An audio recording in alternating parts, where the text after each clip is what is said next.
Wave. Everything is straight. Wave. I'm in it for keepsake. In the field with the cleat lace. Beat flick with the bare face and a slick tie. That's what she say. She look good, she a big tease when she bite lip with the wink face. Hella bad when she throwing it back. She bring that my way for the team play.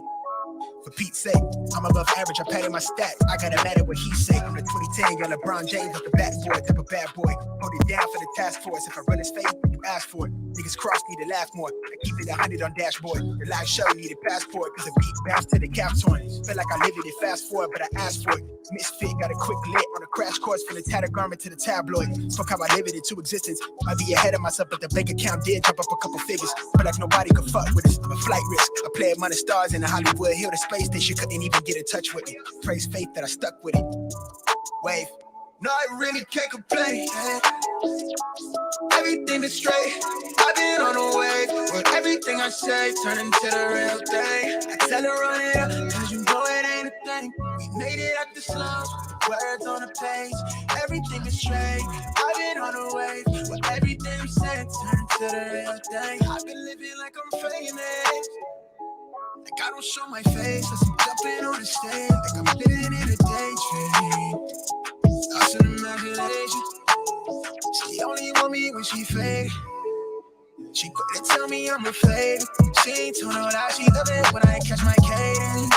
She gone off the deep end, pull up every week, and I hate to let her down, but I'm in a fast life, so they never slowing me down. Heart rate dropping like an no sleep out. How you switch up, you always love me down. Wonder why I turn into a cold of me now. It could be worse, right? I got where I'm at without no work-life balance. You tell me that it's love, but I'm knowing that it's madness. Swap with me, God, cut us for the same fabric. No, I really can't complain. Everything is straight. I've been on the wave. But everything I say turn into the real thing. Tell them run it up, you know it ain't a thing. Made it out of songs with the words on the page. Everything is straight. I've been on the wave. But everything I'm saying turn into the real thing.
Oh yeah, oh yeah.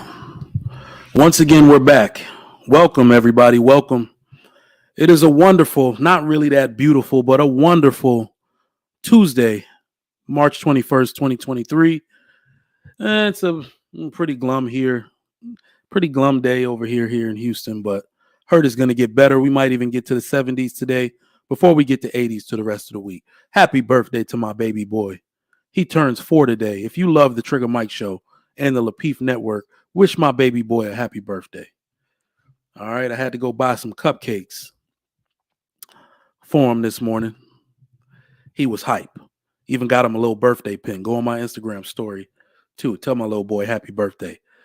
Happy 4th birthday. You remember them days? These little boys, they cherish that just like the girls do. Remember that. Don't forget them. Don't forget these boys. It's time they start living happy lives too, all right?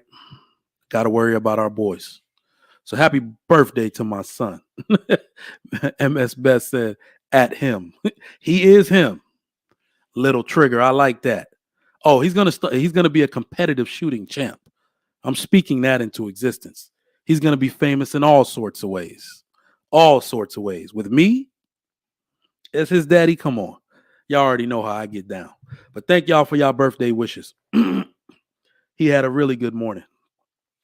Mama, he even had 2 donuts to himself. I'm sorry. I know, one, but I put an extra one in his lunchbox once we got to school. All right. Happy birthday, little boy. I love you. Daddy loves you. Now let's get down to business. Greetings and thanks to everybody that watches the Trigger Mike Show. Thank you for tuning in to the Trigger Mike Show on the Lapeef Network. Those of you who love to be notorious and not hit that like button on your way in, I got beef. I got beef with you right now. Get those likes up. Show your support for your people. There are many ways you can do it. And the first way is a like. Hit that like button for the YouTube algorithm. Get us all the way up to 60 likes right now. If you can, we need that from you. I appreciate your support in that way. Also, if you can, go ahead and show your support and subscribe. Subscribe to the Lapeef Network. All right, hit that subscribe button and subscribe to the Lapeef Network. If you are indeed in all the channels that we may be streaming this to, if you like the Trigger Mike Show, please show your love and support. All right, but here on the Lapeef Network is where you can catch me every weekday morning. All right, so this is where you want to be. Thank you for showing love and thank you for supporting your people. All right. Also, if you are a subscriber, please join the network for all of its perks. Okay, people say that black people don't support other black people. That is a bold-faced lie.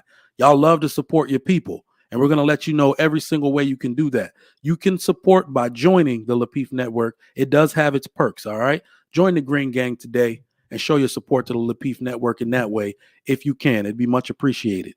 If you have not hit the like button, or you did already, and you still want to support the show, I got another way you can do that. Go ahead and share this out. Let people know this is what you're watching.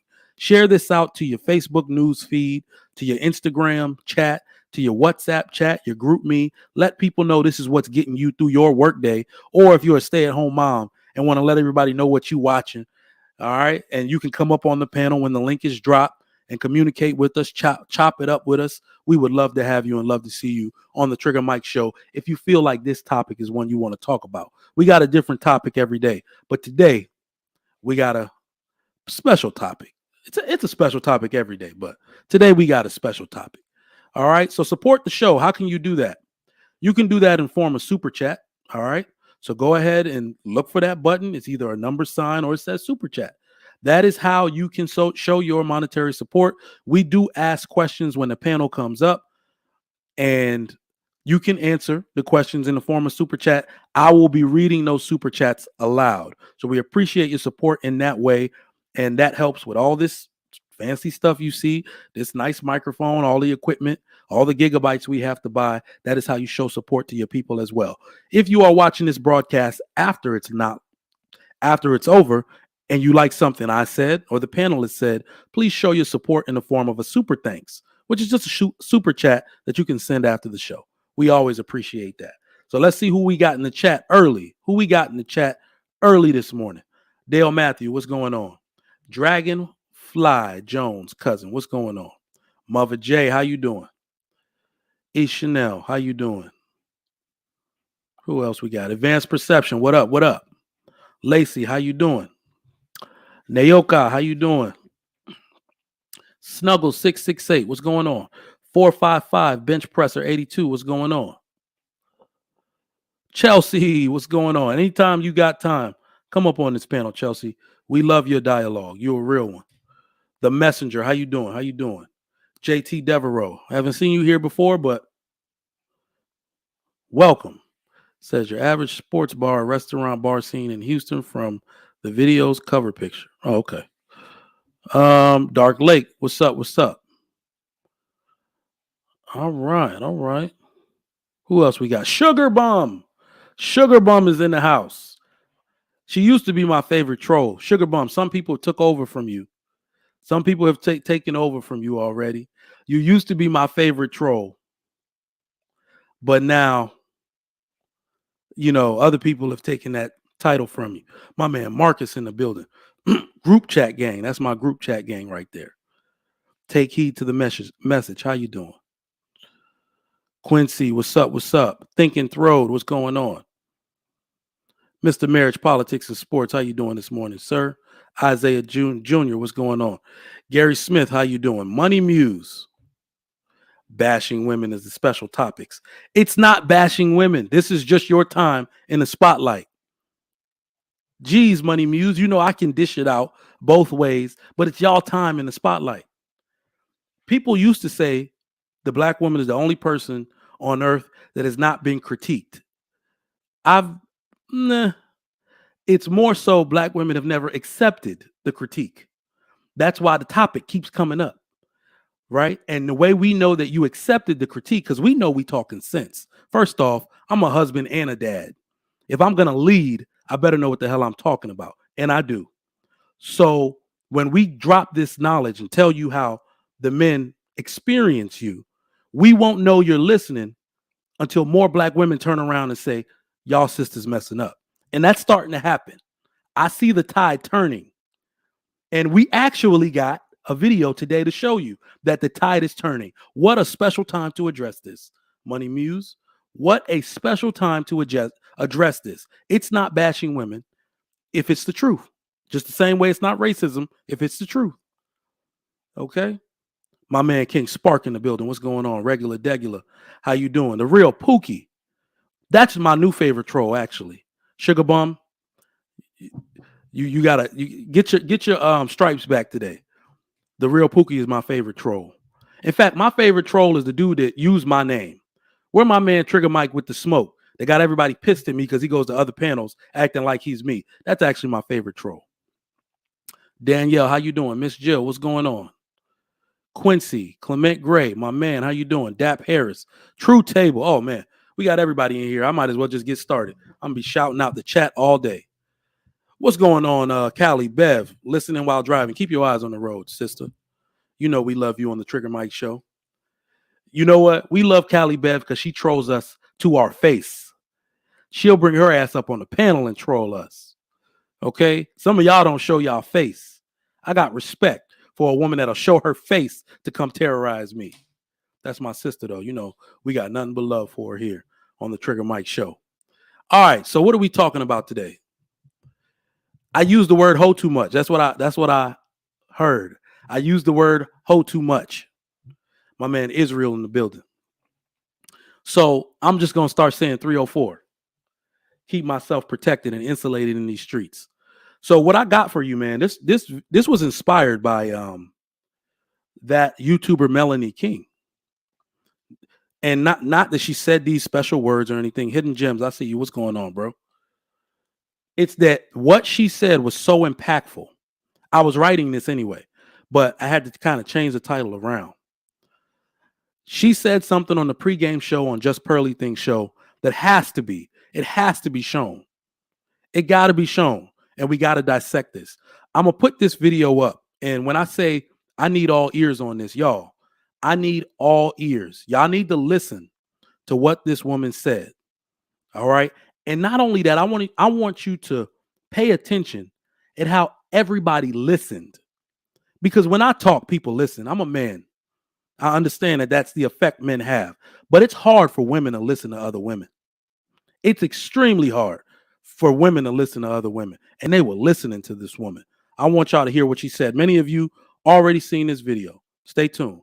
Let's check it out. Say we did not have a choice. We chose greed. We chose a bag over a man. We chose to not have our children. We would rather have a bunch of money than have our children have a father in the home. I disagree. So we're not saying no one. No. You have to know the history. This is proven facts. History. No, men this is proven were not facts. able to work and provide for their That's families. absolutely We were false. forced to take That's the false. government check. That's false. They couldn't stay in the That's house false. if they were there. That's false. Then how were they going to feed the That's children? false. And where was the it coming children from? were fed. Women were greedy Because it was coming from the government. No. Let's But if get the this husband clear. was home, he wouldn't be employed. Black women So how wanted to be like white women in the Cosmopolitan magazine. The woman who started Cosmopolitan magazine, the main editor, she is now a Catholic, and she repented from what she did. She said we were teaching women because we wanted all women to feel that we had a gripe with white men. And so this is public knowledge. You look it up on YouTube. She talked about it. Yes, absolutely. They wanted black women to also be part of their movement in other races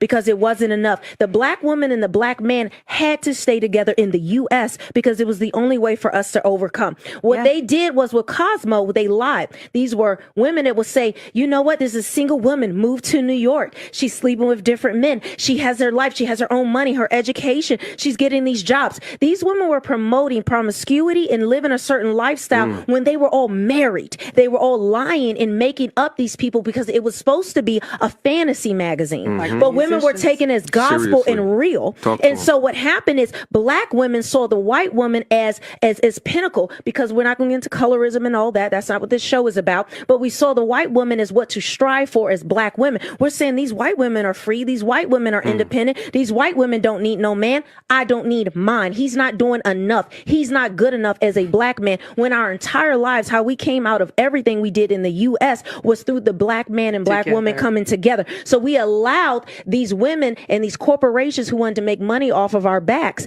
and they knew that we had a insecurity about being dark, about being black, and we wanted to strive to the higher societies because white women were seen as the highest. So we think we want to be like white women, get our education, do this, do that, when those women were lying even to other white women. They were lying to us as black women. So then the government stepped in. There's whole documentaries about this on black history, and I mean, black historians will not refute this. This is what we all know as gospel in our communities. So what you're saying right here is black children, when we were being provided for, but it wasn't enough. We wanted to be like white women, and we had greed in our eyes. We had envy in our eyes, and we're like, I don't need no black man. I can do better. I can do bad all by myself. And so our children, it's a false narrative to say if our children were not eating. Our children were eating. We want it better.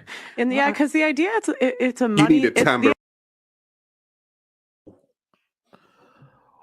Woo, fellas, ladies too. If you felt that, clap it up for the lady. Show her some love. Show her some love, man. Damn. Show her some love in the chat. Show this lady some love. Goodness gracious, man, she was cooking. You see, they tried it because I forgot about that first part where the lady was trying to argue. Show this lady some love. Good goddamn. Let me tell y'all something, man. Let me tell y'all something. Let my wife be the proof. I say this all the time. Stop talking about just Pearly. Stop talking about everything. The person that will take all this shit over, the person that we want to see in the forefront of this new traditional woman movement is a black woman. When a black woman speaks like that, everybody can shut the hell up at that point. She was spitting on their ass. Talk about accountability. Spit history. Spit facts. And dare them to try you after the fact. These women ain't that stupid. They ain't that stupid. They can't let ignorance come out of their mouth when a dragon is spitting fire on them. Damn. Fellas, let's be real. When a woman is that real, don't she just look better? Don't she just look better when that femininity is exuding out of her pores? When she's speaking life into her children and her community? When she's saying, nah, I'm a rock with the black man. Y'all tripping. Y'all been tripping this whole time. Don't she just look better? She wasn't even made up. She always made up. But a woman that just talking sense looks better. She's just somebody you want to be around. Somebody you don't want to isolate. It just makes them attractive in all kind of ways. I'm already married, and my wife could be like, I want to be her friend. I'm going to be like, thumbs up. Thumbs up. I know her history. I know she's divorced and all that shit. It don't matter. She'll tell you that herself and where she went wrong, where she made her mistakes, and that she's trying to get married now. Shoot. Damn, you know what? Forget this. Forget this. We gonna have a feminine. In fact, what is it? It's Turn Up Fridays on Trigger Mike, on the Trigger Mike Show. We have Turn Up Fridays. It's gonna be Feminine Appreciation Friday. It's gonna be a whole feminine appreciation show. If you're not feminine, don't even show up, because we just gonna be glowing on all the feminine ass women that we love and speaking life into them. We're going to have a praise party for feminine women. If you one of these 304s, don't even show up to my show on Friday. We're going to have a feminine woman appreciation party for their ass. I love these women so much. Woo! Spitting facts on their ass. Look, some of y'all in the chat already trying to shame. Twice divorced. She's twice divorced. Shut up. Are you even once married? Talk about somebody. I don't even know if she's twice divorced. Are you once married? You got to be once married to talk about somebody that's divorced. How about that? How about that? You got to be married once to talk about somebody who got divorced. How many of y'all still talking? The hell out of here, Day. All right. Let's continue. Did I get hyped for a second? I'm going to block all the trolls. I'm going to block all the trolls. Woo. Woo. The ones that saying that is probably 304. Ooh. Let's stop it. Let's stop it. Let's stop it. Let's speak some life into these women, man. We got to let them know they are appreciated. Fellas, you got culpability in this too. These women cannot think. These women cannot think that we glorify 304s over traditional women. Even women that have made mistakes and are willing to repent. We got to celebrate them, because 304s think we want them, but they should know better when they realize they ain't got that rock on their finger. We want the ladies. We want the feminine women to marry. You 304s just be throwing it back super hard. That's all. Oh, that's all y'all good for. Sit y'all ass down somewhere. Y'all just know how to make eye contact. That's all y'all good for. We want those ladies to marry. Yeah, I said it. I said it. All right. The boomer generation started this, y'all. The boomer generation started this. It did. Generation X kicked it into high gear.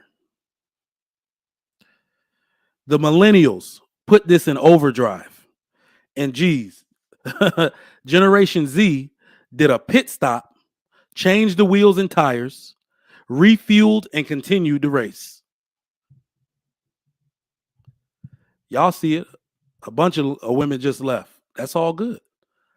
That's all good. You can't take the heat. Get the hell up out the kitchen. We need the people that are willing to rebuild here. We need the people that are willing to rebuild. I double down on everything I said. Just like y'all be doubling down on 304ism. 304s can't take it. Remember, I just said, we can say these women have been critiqued. They have never accepted it. They just run. They run from accountability. Keep running. It's all right. We only want the ones that'll listen. Take your ass on over there. Fall in a pit somewhere for all we care.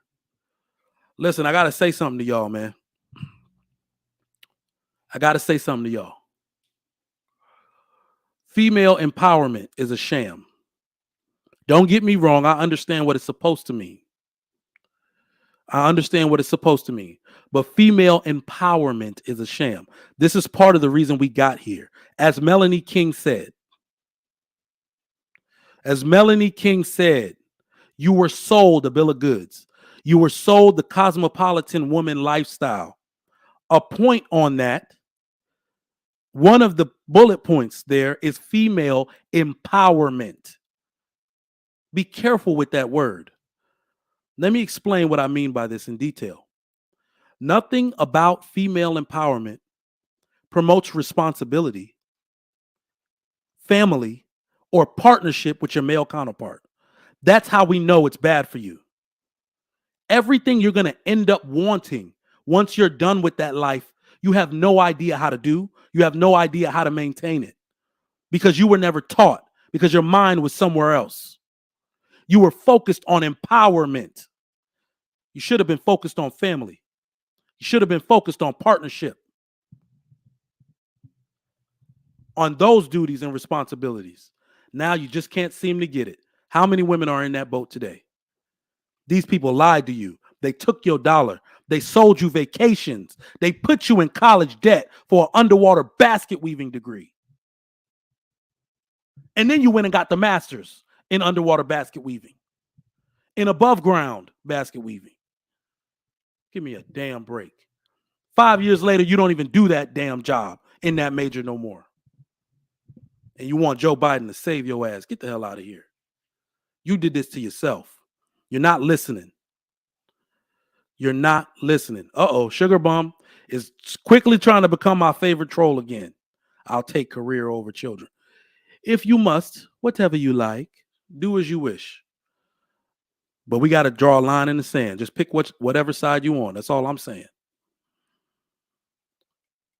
In fact, not only does it not promote responsibility and partnership with your male counterpart,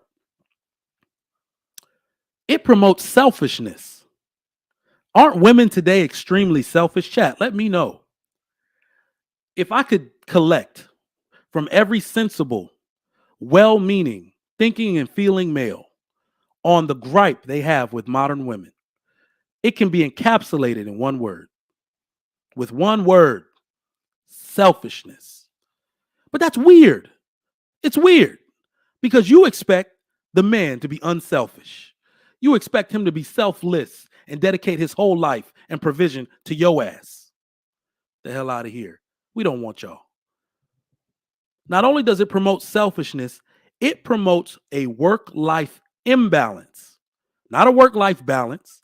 It promotes a work-life imbalance.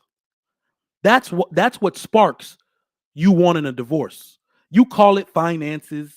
You call it irreconcilable differences, but your life is imbalanced and you blame it on your man. Y'all did that to yourself. There is also a media onslaught against the black family. Families in general. In fact, there's a media onslaught against the white family. They feel it. We just feel it at double the effect. They feel it too. They are still marketing this nonsense. This is why it's called the 304 culture is coming for our daughters.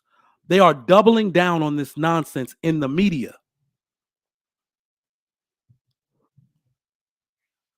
Can't have my daughter. You can't have her. I'm calling you out. BET, VH1, OWN Network. Y'all are still marketing this nonsense in the media, on the mainstream. You can't market this nonsense. Let me tell you something. Let me tell y'all something real quick. So y'all don't think we're just hating, like we just hate women. I want to see every black woman that wants to be married. I want to see you married. I want our kids to play together in school. I want our kids to go to school together and advance in life together and teach their kids all the great attributes and characteristics that we taught them. That's what I want to see. I don't hate you, but you're fucking up right now. You're fucking up bad. Somebody got to call it out. Listen. What y'all don't understand is a lot of women think they're doing well.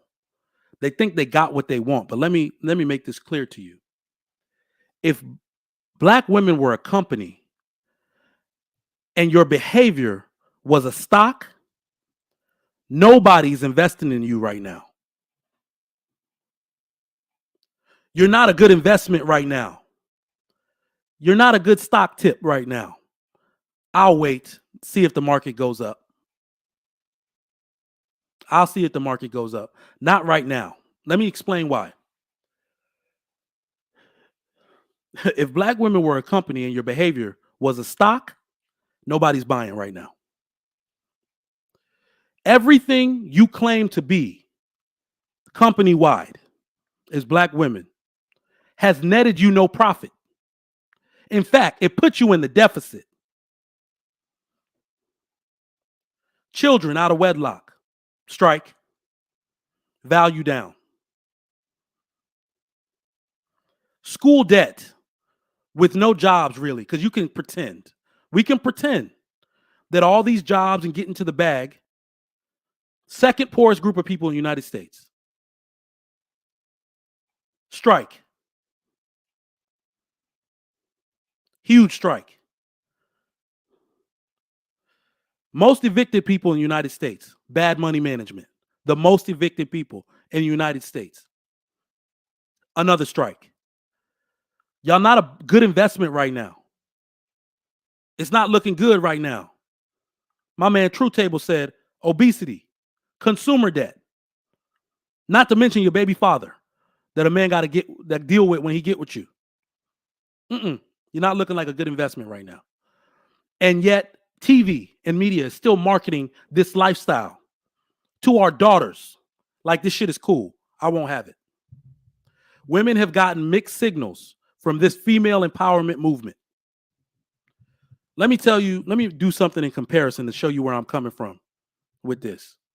Sugar Mom is, when I say you are masterful, by the end of this show, keep going, you're going to become my favorite troll again. Being married isn't a badge of honor. There is no higher. You wouldn't even know the badge you get, the club you become a part of till you get married. So I don't expect anybody to understand that till you take these vows, but I'll continue. Y'all have gotten mixed signals from this movement. Let me compare this to you. When it comes to men, everything men do to advance themselves is tied to their family's advancement. Everything that good men do to advance themselves is directly tied to their family's advancement. But that's not true for women, though, is it? Y'all start losing your fucking minds. This is why I say, and I'm going to amend my previous statement, build a man and you will most likely build a family. The world over, that's what proof has shown you. Build a man and you will most likely build a family. His advancement is tied to his family's advancement. But in America, in the Western world, empower a woman and you might build a 304. Put a 1 in the chat if you believe that a woman is more likely to use her advancement against a man than to help one, than to partner with one.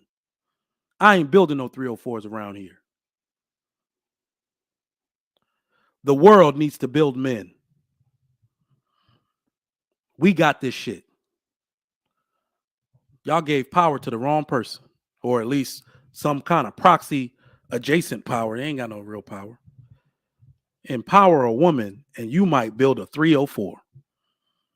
Well, I'm not having it. Ladies, listen up. And fellas too. I'm about to drop this link in the chat for those of y'all that want to come up and chat with your boy. We got time today. All right, we're going to go to about 2:30 Central. My man Chaotic is going on after. So make sure y'all stay tuned for that as well. So call in, come up, chat with me. If you got smoke, shit, let me know.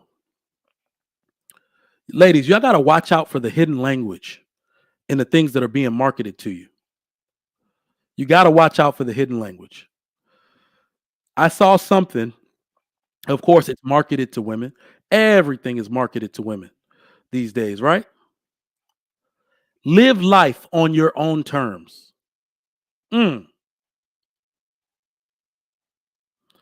Live life on your own terms. Before I get into that, leadership, come to the front. Come to the front of the congregation, leadership. Come to the front of the congregation, leadership, 22. Trigger Mike, why are you advocating for women to build men up? We should be building ourselves. Wrong. Wrong. You're so freaking wrong.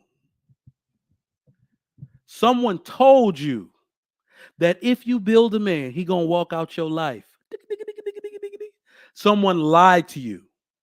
The women that don't build men are single. The women that want, let me put it to you this way, leadership, because there's no smoke here. You can come up and talk to your boy. You can talk to your brother.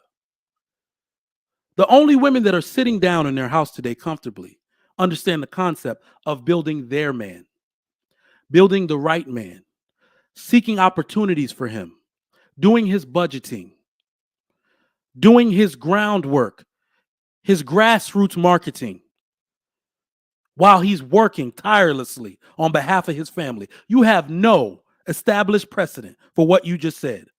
The only women in the world that own considerable assets spent considerable time building their man and building with their man.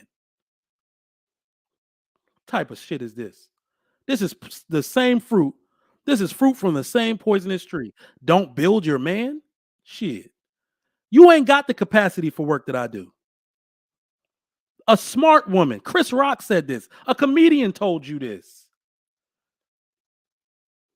A dumb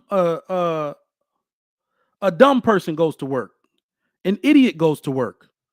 But a smart person gets another person to work for them. It is smart to build your man. This is why women ain't married. Bullshit like this. You just building the wrong men. Yeah. If you want to build a Pookie, then it's probably over. If you want to build a Pookie. If that's what you like, I can't help you. But back to this comment that I saw regarding to women, marketing something to women. Live your life on your own terms.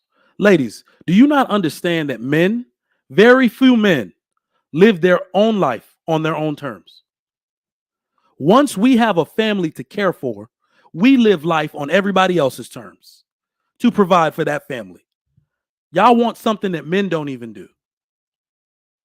These narratives are ensuring that modern women will be ill-equipped to handle the circumstances in your life that you will eventually have. Stop listening. We got to teach our daughters better. I'm going to bring my people up after I make this statement. We got to teach our daughters better. I'm putting out a public service announcement to you people out here and you terrorists in the chat. You can't have my daughter. More fathers need to come out and combat the narrative. Stop being silent. You can't have my daughter. You modern feminists are doomed. I'm coming for all y'all ass. We will stomp you, metaphorically, of course. We're going to stomp you all out. By the time I'm done, so help me God. We will make you scared to utter this nonsense in public. We going in the other direction. It's about that time. And trust me, this is about to be so deeply rooted that if I die, my brother will take my place. He'll pick up the sword and slay all you 304 creators, all you 304 recruits in my name. We need to start speaking life into our daughters. Pray for their safety. Pray that these evil forces do not get a hold of them. Tell them that their bodies are still a temple and not a receptacle. Only reason people still fighting this in the chat is because they want their body to be a receptacle.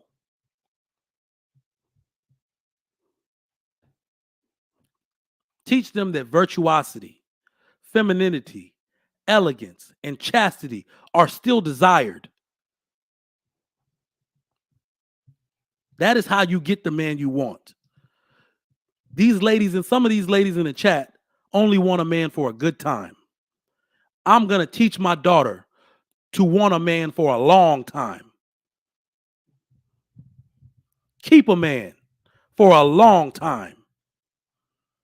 Let me get off my soapbox. Let me get a peace sign, King Spark. Let me get the Q sign, Mr. Rich. All right. Couldn't even see your arms, but I saw your shoulders, dude. What's going on? Good morning. Y'all on mute. What y'all got What's on? going on? Yeah, what's Can up, you kid? hear me? Yeah. Yeah, man. You know, these women have fought for the right to be scandalous whores just like men. And they got it now. So what you gonna do about it? What you gonna do? What you gonna do?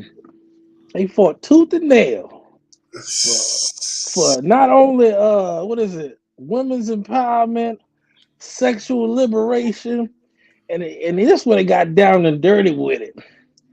They said they put the body positivity behind the sexual liberation. So now even the big nasty ones can get out there and do what they want to do. Now what you gonna do? You ain't gotta look like nothing no more. You ain't gotta be sexy. You can be big as hell and get out there and do what you need to do. And you bet not say nothing about it neither. Oh no. Not if you got something to lose. That's all I got, man. Mr. Rich, opening thoughts. Well, I mean, this kind of dovetails to some of the stuff we said yesterday about, the single mom epidemic. The 304 epidemic led to the single mom epidemic. And essentially, we can make this thing sound as bad as possible, but essentially Black folks have turned into like feral animals in the field who just breed. That's all we're doing. Breeding without responsibility, without any thought. If a woman's in heat, there's a man out there like 7-on-7 to fulfill a need. I call House of Hypocrites 7-on-7, right? So for every woman who's in heat, so there's guys out there. That's why I don't want to just put it on the women. There's guys out there who are just sniffing for women who are in heat to satisfy the need. And in the past, when the dinosaur ages where I was, the women weren't as in heat as they are now. They had shit to do.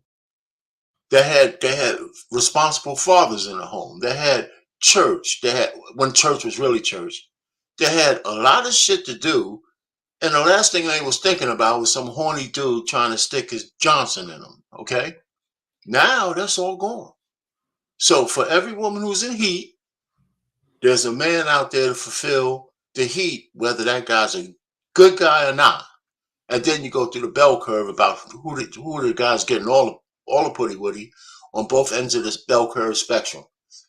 So, that's where we are. That's why I said the society is destroyed. There's no way we're going to fix this without building a new one.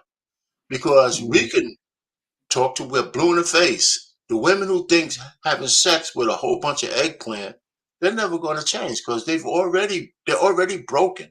They have so many male energy in them that their capacitor has overloaded, and and I'm gonna land on this. Like I said before, when men and women have sex, the dynamics are completely different. They absorb men's energy, and if you look at a woman as a capacitor, the more men she's sleeping with, the more energy she's absorbing. And like a capacitor has a capacity.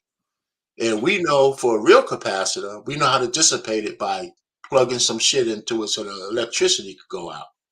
But for a woman, it manifests itself in destructive behavior one way or the other. Either they can't bond with a man, or either, they get into all kinds of bullshit that the chaos just goes out of control because they got all this male energy pent up in them. And for the next guy who comes along, there's absolutely no way they know how to deal with a regular man for anything that's significant, unless they have, they gotta be what you call when you dissipate a capacitor. You got somehow that energy needs to be discharged. That's it. So that's the way I look at it. And there's all kinds of metaphors for it. It's really, really bad out there, but that's my opening thing. So I actually like that capacitor analogy. Now, I think more women need to understand that because we always got to look at the underlying cause of why women behave the way they do. and it's always something deeper than what they're saying. In fact, they need it explained to them like that, because the simple fact that a woman thinks that she can run through dudes like a dude would run through women, and she's not going to be affected by it, says that they haven't been taught a few things, right? Until it's too late, and they don't even notice, like you said, their destructive behavior. I can't bond with the dude. So now, not only am I even trying to change my ways, I just can't. I'm still running through dudes because I'm thinking that's what's going to create a bond. Exactly. It's just like, now, well, he wasn't good. I'm going to get another dude. I'm going to call this guy. Why am I not bonding? What's wrong with these men? No, something's wrong with you. Hey, let me throw this out at you, Mike. On top of that, just another thing. You hear women talk about, I need to get this experience, so when I later on in life, I know what it's like. And there's absolutely no evidence that riding the BBC gives you any extra benefit for marriage or anything else. All it does, you know what I'm saying? All you do is bring to the guy that you really like is trauma. You don't bring that guy nothing because you ran the carousel for 10 years. You don't bring him a damn thing. None of that stuff is beneficial towards a marriage. None of it. Absolutely none of it. And well, you know what? That kind of goes for the guy too, except that women want men with a little bit of experience. All kinds of women do. Anyway, but that's this is gonna be a pretty good show. We need to get some women up here so we can really go. Oh, you know they're coming. I see Fantasy Island. You better, if she's not at work, she's gonna come on. She probably at work today. Good. That's good. All right, but they tend to trickle in as we piss them off more and more. They'll pop up. They'll find a corner to go to. Let me go to this extended bathroom break real quick. That's it. They'll come yell at us. That's funny. Question. All right, we're gonna start with King Spark. Do modern women even understand that radical feminism is bad for them? No, I don't even think they can. They don't even see it. They're so caught up with the attempt to level the playing field, the attempt to be Steven with everything. They don't even see. They don't see it. Just like if you let a kid run rabbit in the candy store, they don't see the stomach ache that's coming behind that shit. It just look good. So you go ahead and grab everything you can grab. You're going to be sick as a dog in a little bit. And that's exactly what they dealing with right now. Damn, bars. EBD, what's going on?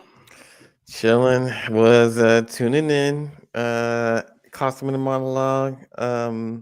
I have to agree. My daughter's 21, so bruh, I mean, me and her, my ex-wife, her mom had this conversation when we were still together, and I'm like, damn, man, like I've been, you know how many people I've been screwing around, and she's like, yeah, you know how much like sex we've been having, can you imagine our daughter? She has like both your and my, like, oh God, when she's 20, oh my God. So now I'm like, now the time is actually here. She's 21. She's graduating college and she's not pregnant or anything, thank God. There's some bullets I'm still trying to dodge. I'm still Neo trying to dodge these bullets, you know what I'm saying? Like, for real. But she has grown into her modern woman mindset, though. That's the thing I got to kick out of her head, because it's just messing her up. It's gonna mess up her relationships. She's gonna wonder why she's not being asked to be married, even though she's been dating the same guy for maybe since high school. So, I mean, there's a long-term commitment that she's actually been able to have. She's been very stable with her relationship partners. Thank goodness for that. She's not that one dude to the next dude to the next dude. She's not this. You're not going to find her in Cozumel or whatever during the spring break thing. You're not going to find her doing that. She's got her brains. So we're kind of relieved that she keeps her head in the books. You know what I mean? So that's kind of where you want to keep your daughters. Our daughters do. Oh no, you're on mute, Mike. Go ahead. Absolutely, bro. Fantasy Island, can you come on cam real quick so I can see you? Where are you? You at where? I was like, is that a prayer robe? Let me get 5 fingers. All right, bet. EBD. Hello, Question. everybody. Hello. Hey, speak of the devil. Hey, young lady. Shall appear. Not you, Fantasy Island. Sure. I'm joking. In fact, I can't say DMs because people gonna think I'm trying to get you on another show. So check your IG in a little bit. Okay. All right, I'm gonna hit you up. Fantasy Island, do you think modern women even understand that radical feminism is bad for them? Do you even think radical feminism or what feminism has become is bad for women? Let me ask you that since you're a woman. Yes. But I think they either A, know and don't care, or B, don't know. Like they don't believe it, right? So then they hear the talking points of the current 304s, like the most popular ones, and they're pushing that this is normal behavior, this is acceptable behavior. Have as much sex as you can while you're young so that you won't have regrets when you're older that you didn't get to live your life. But living your life, like that's just tied to, in my opinion, that is just tied to sex addiction. And I think a lot of people are addicted to sex, and it's pushed in the culture a lot, like in the American culture, not just Black culture, but American culture. It's in so many scenes on regular TV that we all watch, and it's looking more like softcore corn than it used to look like back in the day, you know? Mm-hmm. So they're making it more socially acceptable for you to be as sexual as possible. So that's why I was saying what I was saying in the chat. I choose not to have sexual partners, like a lot of sexual partners, because I know that I need a connection to feel like the sex is worth it. So even though I want to dress how I want to dress, I don't allow access to my body to anybody. I was married for so long. Now I have my boyfriend for so long. But when you see me, you think 304. When you hear me speak about sex and what I want to do, like you think 304. And when you think about like when I got out of my marriage and I decided I wanted to try poly, that's 304 instantly. It doesn't matter that it's a new label. It's still 304 culture. So I think it's very commonplace now. Is anybody else surprised that we weren't going to? I thought I was going to get terrorized on that, but I like that answer. I like shockingly. So wait, you're in a poly relationship or marriage or? No. So we started out this relationship poly and we're not anymore. We closed it up. We're going to be monogamous. We're going to get married. So you want to know something? Let me even speak to that. That's one thing I know I could never do. And it's not even, so here's the funny part about it. A lot of people don't understand that after the sex part is over, you have to have a real relationship with these people. I don't have the energy. You see what I'm saying? Exactly. I don't have the energy. Exactly. I don't have the energy. I don't want to be fielding more than one woman's opinion in my damn house. I don't want to do that. So like, I'm one of those people that thought about it logically, because think about it. There's 24 hours in a day. I'm sleep for 8. I work for more than 8. I have sex for less than an hour. And then the rest of the time I got to be dealing with this woman, her emotions, her mouth, and all. Hell no, fuck, forget that. I break things down logically when I think about it. I don't want no poly relationship if all I'm gonna get out of it is an hour's worth of sex, maybe every few days from 3 women. No, I don't want. It's not worth it to me. It's not. But it's a lot deeper than that, brother. You know, it's deeper than that, that's just brother. an open relationship. Poly, you're supposed to build a relationship with the other person. Exactly. It's supposed to be a real relationship. And you have to have time and mental capacity for that. And I realized I don't have time or mental capacity for it either. And I'm a woman. We love to talk, but I don't want to talk to her about her problems. I just want to have sex. So I was like, okay, I'm going to stay with this man. I'm more attracted to the men. I'm more like all of them, not just the sex part. I'm more attracted to the man. So it's like, okay, I choose the man. The end. But it's not that way for everybody. Yeah. I'm just saying that's the way I broke it down logically, because I don't want to have a relationship. Relationships are work, especially when you're intent on working on them. You see what I'm saying? If my wife talks, I'll listen, especially if it has to do with furthering our relationship. You know, you understand that shit might hurt, but it's like, all right, well, I'll listen. I don't want to listen to more than one woman. I'm sorry. I will say this: poly is way less 304 culture than actually just being a single woman. Do you think society sees it that way?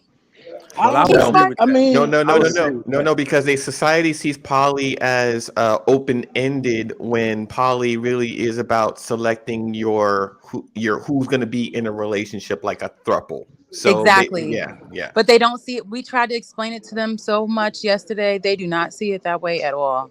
No, At no, I mean, all. I understand because what they're understanding is poly means more than one. So more than one means 10, 12, whatever, but they don't understand that it can actually just be, hey, the woman has this friend, they've been playing and she wants that. And for me as a guy, I'm like, oh, two women, you're saying. So for me anyway. But most of society would see poly for the most part by default as an open ended thing. Exactly. And I'm that telling you, open equals 304. Right. no, it's a lot more. Bad It's algebra. really not that much different. I mean, I'm currently in a poly relationship, but it's really that much not much different at all. It's pretty much the same thing, except for on our side, like my women get along, so it's like it's so much. Actually, that's the best part. Like outside of like Yes. sex and stuff, that's the best part because there's Yeah. times when I wake up and one of them's talking about this and one of them's talking about that. I'm just like, y'all motherfuckers talk to each other. I'm out. I Right? disappear. Exactly. Like Just and Houdini. imagine they if can it was your chop it best up. friend. Like that would be Yeah, amazing. If I they had my chop. best friend That's and how then they she was are. fine. These Well, that's poly a dream. I That's want to relationships. not real, King I Smart. want to That shit meet don't two happen. best friends that are just they just do stuff together. I'm just like the guy that comes in and just sweet talks them both and be like, "Hey, y'all, just." But I'm different, so hey. There's a couple of NBA Yeah, but players that in that doesn't kind of exist. thing. But let me tell you, it's so funny how the guys, it's usually the guy and two honeys or more, right? You know, I don't know what that was your experience, Fantasy Island Girl, but Yeah. most men ain't gonna like it the other way around when a woman is like at the center and they got a couple of guys chugging her. But so it's kind of funny. I mean, I'm not in that kind of relationship. I mean, I admit it. I like the one-on-one kind of thing. But and that's to each his own. So I'm not going to be down on it. But I just heard too many horror stories where a guy thinks he has a woman, and he shares it with another man. No, it's not you enter the Black Dragon because you're a special cat. But other guys, man, the other dude be wheeling on your woman. You can't look at her the same after that, especially if you I can't can't. perform up to I that. can't. I definitely can't. I You can't know, neither, but She but ain't mine no EB is more, a dog. She different type yours. of guy, man. Those guys exist. Those you guys gotta be a exist. special cat to be able to. You gotta be We a out special cat. here. It's a We out special. Yes. It's a here Do you special. want to know what it representing the really is? freaks and Do you the want to It's weird know? people. Do you want to know what it really is, though? Because What you is it? have to be a special type of kink to want it the other way around, right?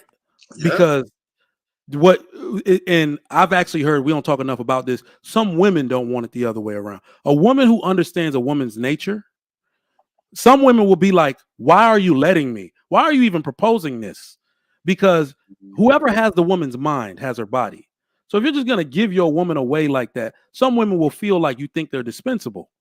Just some women. Like that's what I say. You have to be kind of kinky to where you put those things away to say, all right, we can get down with this. But both of you got to be that way. Or one That's of you just gonna be like, nah, no, you know what? I thought I could do it. Now we're getting divorced because See, this is What? why. Wait, did you guys see the Sneeko clip Yeah, where he I was saw it. talking about the I cup? saw it. I saw it. Oh oh yeah, man, I did see that. I that's a saw it. I bad did look see for homie too, man. But So that's just what I'm what he saying. got. They wait, think wait. they want to try it, and then they get Right. in that situation, and they that was sometimes that was they're pretty like, funny. "Oh nope, not doing this." Well, okay. So during, oh, okay. You don't want to get So too far. during the actual act of seeing someone that you're in a normal monogamous relationship, the first time you're seeing them with somebody else, somebody that either you do or don't know, and that they're really kind of enjoying themselves, you do feel some kind of insecurity. Like, wait a minute, she's doing something or looking some kind of way with him. that she doesn't do with me, and that kind of ick. Like you can't. I can understand why he got up and left, right? Because that's all kind of insecurity. But once you've been through it, right? I remember what he was saying. Like sometimes you come out of like a situation like that kind of stronger. Couples who go into the lifestyle have to go together, and who, if they want to stop doing it, they have to come out together. So it's kind of like a constant communication type of deal, rather than, hey, your chick is gone and you don't know where she's at, she's doing something and you don't know about it, stuff like that. Relationships like that are based on, hey, we're gonna bring in other people. They're going together. They're together everywhere all the time. So let me just say that, this is why Clint Eastwood movies were so great.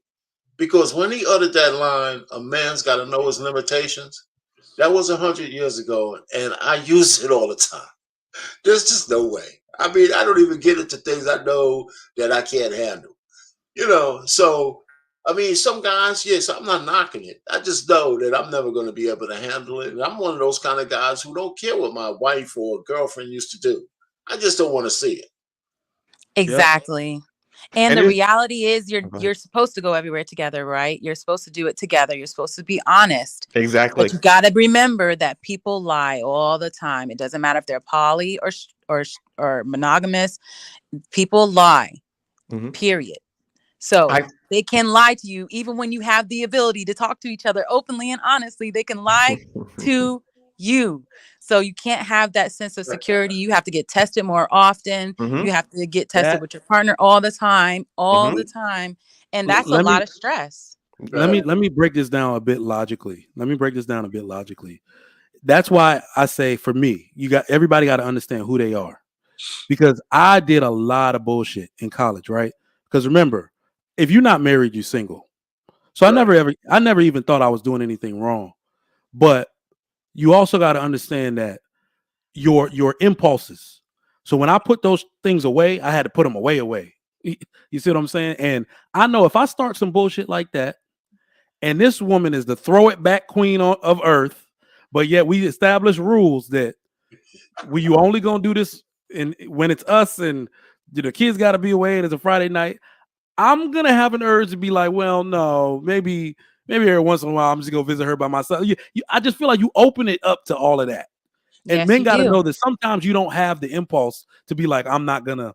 Well, she'll be all right. She ain't even in the mood. Let me just go see homegirl real quick. Now you starting a separate relationship with homegirl outside you. I know that's why I say you got to know these things about yourself. Right. So it's like I won't even open that box up. Hey, one thing I forgot, just to kind of back on topic.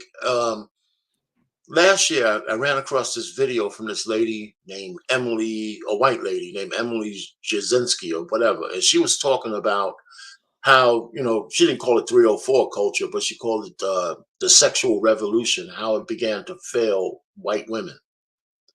And, so when Melanie King kind of told us how the white women put a battery in the black women's back to run with feminism and 304 culture.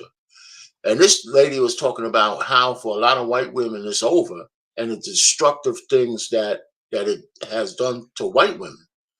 But, I don't think any black women got the message, so I have a link to that, but it's long, and she uses all kinds of big words to say, riding the carousel hasn't really been what we thought it would be. It was like you gotta watch the ex-corn stars.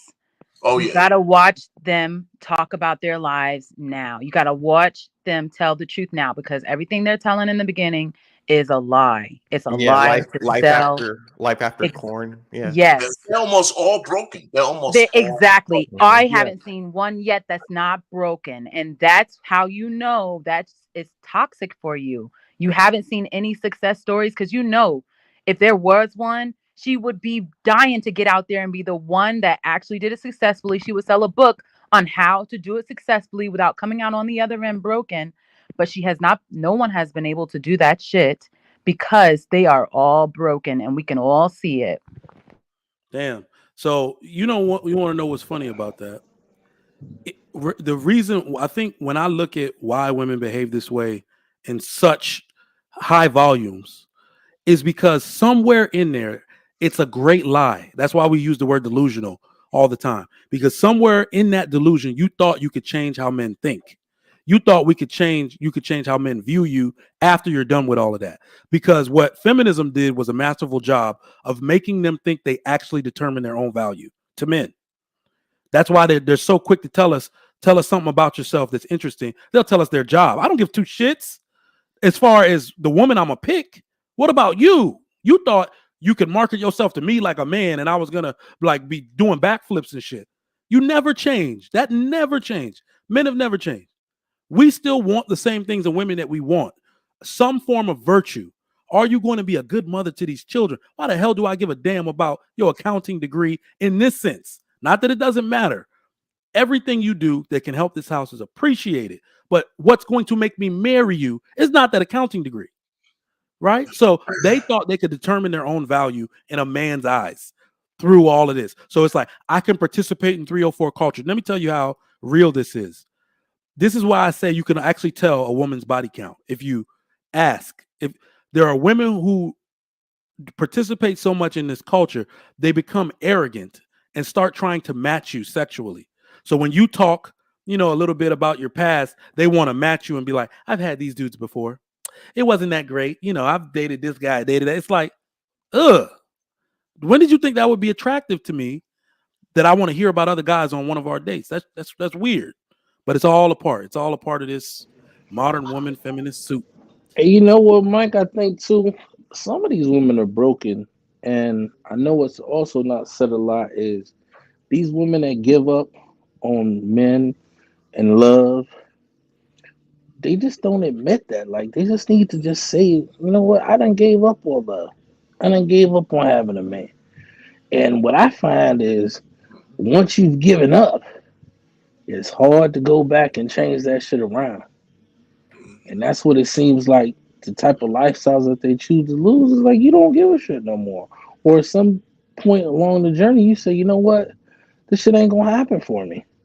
So I'm gonna go in as hard as I can. I'm gonna try to make it look as best as I can. I'm gonna try to make it feel as comfortable as I can make it feel. And I'm just gonna try to show that, hey, I'm having a blast over here, but I'm really crying on my goddamn pillow at night time. Oh yeah, crying in their soup.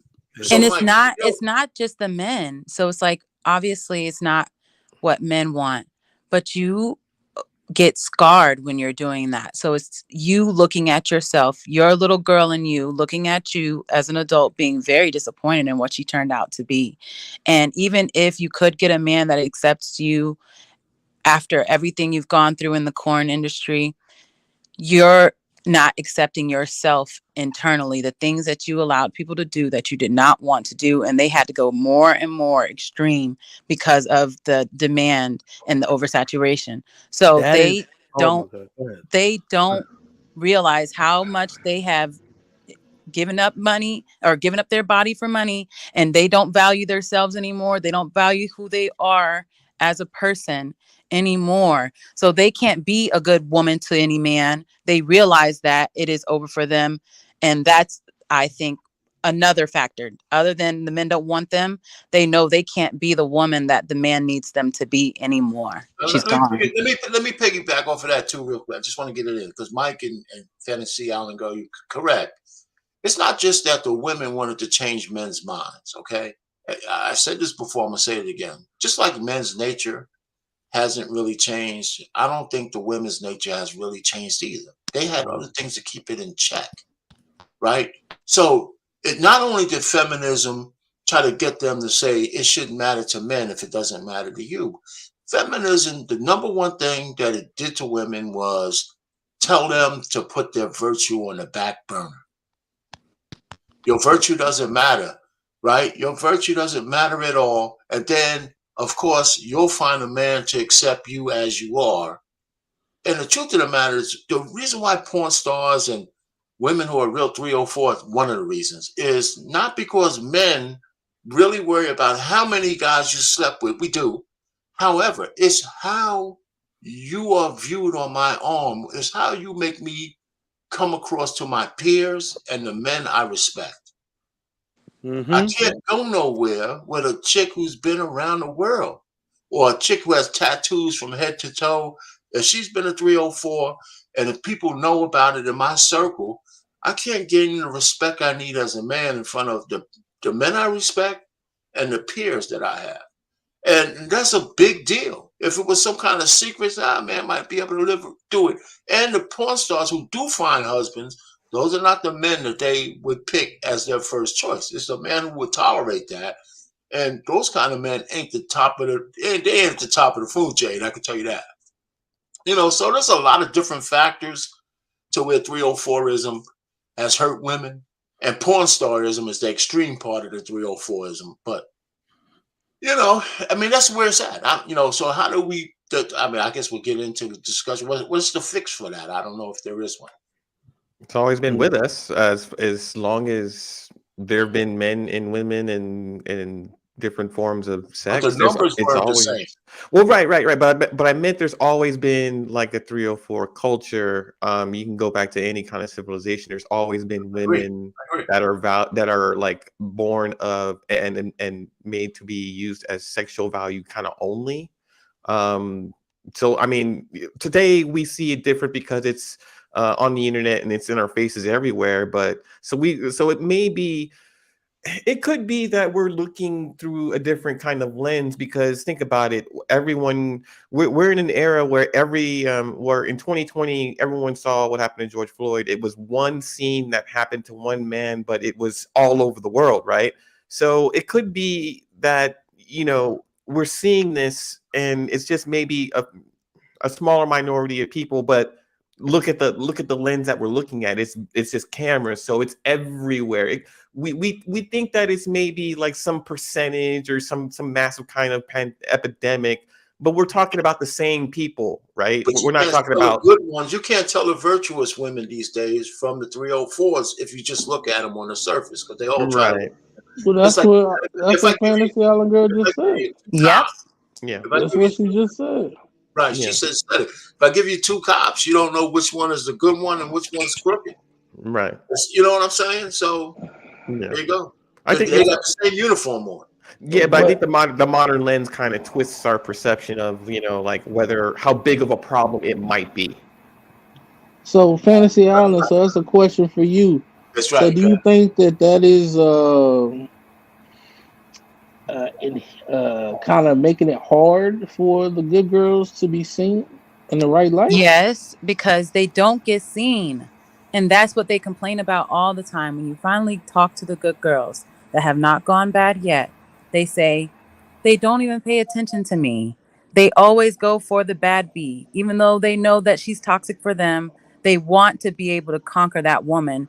And they don't even try to conquer me. They don't even try to woo me. They don't even try when I'm showing them I'm a good girl. I cover up.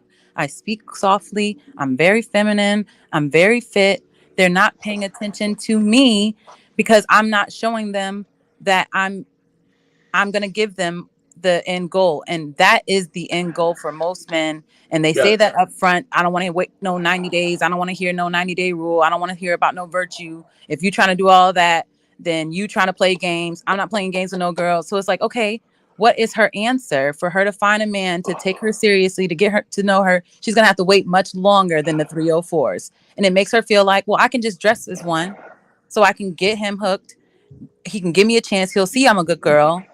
And then he'll stay with me forever. Well, she can listen to my video. Or she can listen to I don't know if it's going to work out like that. The 90-day rule is crazy. Let's get my man Sophisticated Jerk in here. What's going on? Good afternoon, bro. What's going on, man? Thanks for having me up. I just wanted to kind of say, Trigger, I think you were spot on when you were saying a lot of females do want to try to change guys. Because one thing I see with a lot of females is, it's like they don't understand guys to a certain degree and they don't want to. Because, when they go down that path and stuff like that, what's happening is they want the top guys to start changing their standards. And they don't understand, like, a lot of guys that have their stuff together have options. So they're blind to, like, men having options also. So that's where I see a lot of disconnect.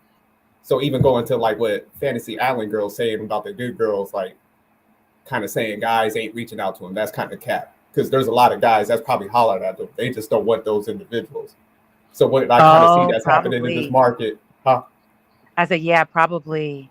Yeah. So I think that's the case. What's happening in this modern dating market is like a lot of people probably don't want the people they qualify for. Yep.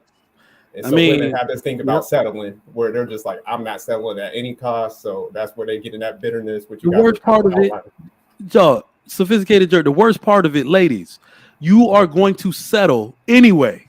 And then everyone settles. And then you can't even get what you were supposed to settle for. Exactly. Yo, it is such a lie. everyone settles. It's so funny. So the worst part about it is, ladies, you cannot define the type of man you qualify for by the type of man that will bust you down. Yes, the 100K dude, the 300K dude will bust you down, stretch those walls out, be reverse all that's from the ceiling and discard your ass. The man that keeps you is your benchmark. That's the best you do. We could be a little nicer. We'll just call them freestyle freelance contortionists. That's what we'll call them. They're just freelance contortionists. Is hilarious. That's all they are. I like it. I love it. People got to stop looking at it as settling, like what you're kind of saying. You're right. It's proper alignment. That's really what it is, because it's like, hey, settling means you have that value. So yeah. So how about we use the word? How about we use the word match? I mean, yes, that word. Realistic match. I like it. But they don't believe they're realistic. They don't believe that their realistic match is their match. That's the problem. They believe that they are good enough that it doesn't matter that they don't have the look. It doesn't matter that they don't have the vernacular. It doesn't matter that they don't have what these men are looking for. They feel like, since I'm a good girl, I deserve the 666. I deserve the top tier man, and I'm not going to settle for you because you could be with a 304. I deserve the best because I'm the best version of a woman, even if she's overweight now too. I'm the best version of a woman because most of us are fat. So choose me anyway. I deserve the best. Well, 666 amounts to evil in my book. So that just means you're evil, and I don't need to deal with you at all if you're looking for 666. That's Damien's kind of stuff. That you the omen. You straight up the omen, and I don't need to deal with someone from the omen. Keep that 6. Well, there was just a thing on there that says 304 marry good guys all the time. You know, at their level. Oh my God! Don't stop. Do it. There is some truth to that, because they don't stay single forever. They if them skills that they acquire, they can trap. Yeah, poor bastard. Because the 304 is he's trapped. Yeah, because and she's not getting the best guy she could have possibly gotten. Well, she's screaming about the alpha man, she's an alpha widow, probably. Alpha widow, yeah. And then settles for the beta, and we'll cheat on the beta with another alpha, and then we'll leave that beta for the alpha. Especially if he's sending her ass to work. The alpha guy's chasing her around the desk, busting her down in the car, everywhere else, man. So I have a chasing her around the desk. This is 2023. Well, they're not doing that shit at work no more. They're not trying to get that harassment charge. They're doing it after work. I had a quick question.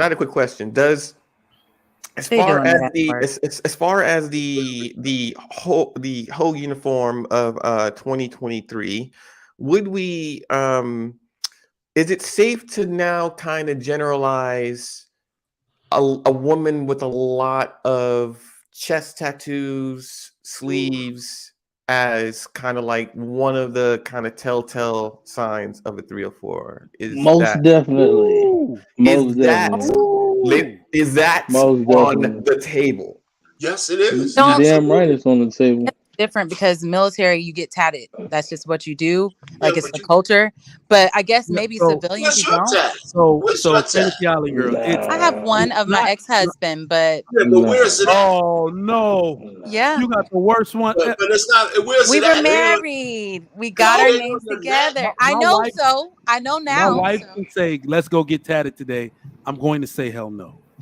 But when your husband says, "Let's go get tatted today," you say, "Yes, Daddy." Yeah, but what are you talking about? Is your tat on your neck or in your somewhere where you can't it's not on cover my it neck. up? It's on my it was Let's lame, try but it this. was the rib. Let's So try this. on the Let's try rib. this. Let's try this. Because we can readily. Oh, I can readily identify. But there are certain tattoos that are placed. Like so, there's two. I would say there's 2 or 3 rules to identifying. I'd say if one is sleeved, number 2 is the chest tattoo that is kind of meant to be seen, and then there's lower the back. yeah, and then the lower back to mid the back. tramp Well, stamp. EB, let's be honest, right? And this just goes for society in general, right?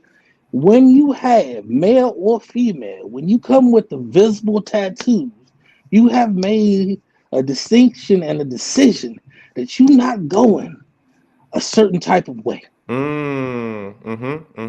That's right? true. Yeah. Because the dude with the tattoo on his Yep. face on his Yeah. neck is a certain type of dude. Is a certain It's type like of if, dude. Type of Thank if dude. you put her in the evening gown and it's them dragon coming over her breast, I mean, Hey. See, these are the come on, conversations people. Like, I nobody mean, really.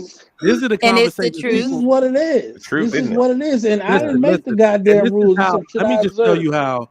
Let me tell you how parents. I'm sorry, like immigrant parents teach it, because people love to say people shouldn't be judging me. When in history can you actually change how people judge you and view Never. you? You cannot.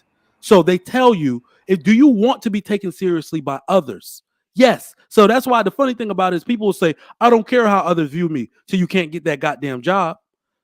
You can't, you don't care until it starts hurting you in different ways in life. You can't change the way other people view you, right? So it's like the stuff you wear, the tattoo you put on your body, that face tattoo thing, it 100% tells me, let me be in a job interview with that job and be like, play, I didn't even know why you showed up. I don't even know. I'm telling you. And Nobody girls in their are right getting them mind. too. Girls are getting little cute little hearts. Jeez. Like, don't get them on your face. Do not do whatever. Do what you want. What's the chick's name that Kanye's throwaway Amber Rose? Amber Rose. That tattoo on her forehead. What? But the crazy part is these women now believe that there's a career in hoeing.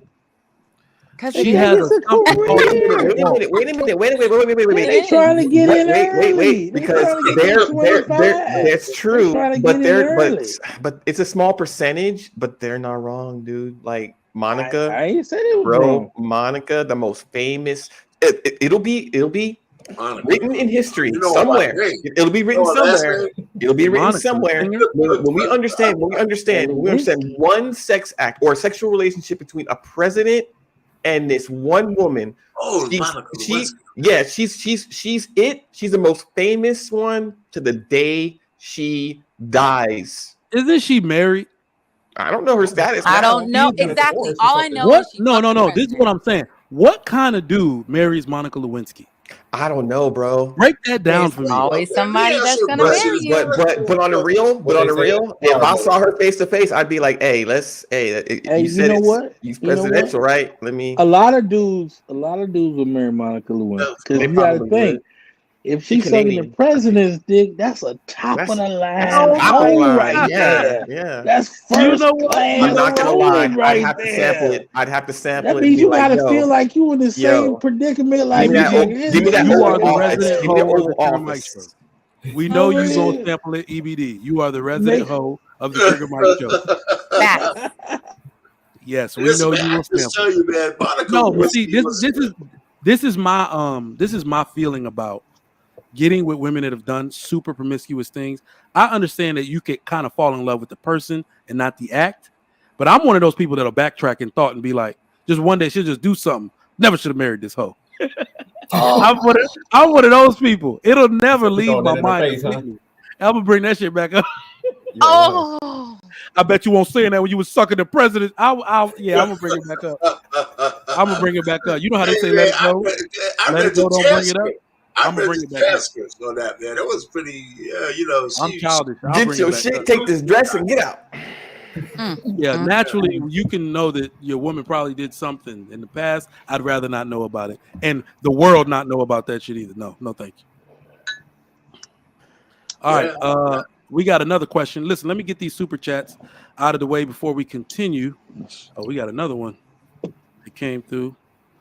All righty. Appreciate your support. For those of you just tuning in, welcome to the Trigger Mike Show on the Lapeef Network. We are going in. We got an all-star panel. I'm going to drop the link so more people can come on if they want to.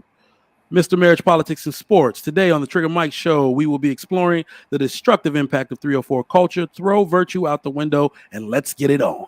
Who benefits from hookup culture? Men. Men benefit from all of this.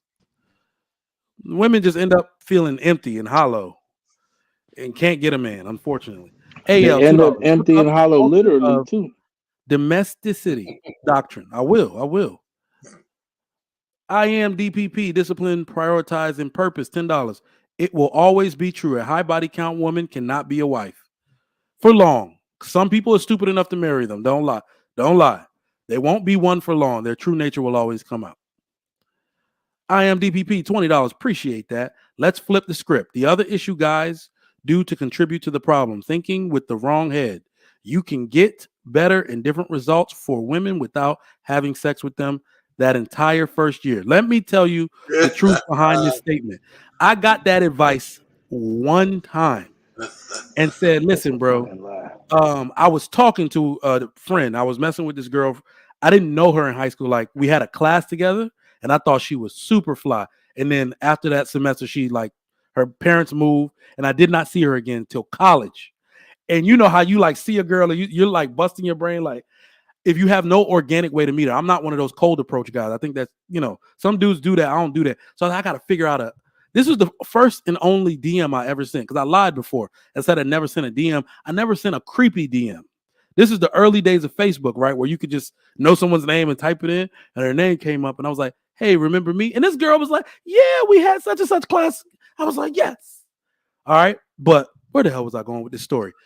I was talking to about sex time. But I had to push back against that super chat. About her, was like, he was like, I remember her body from high school.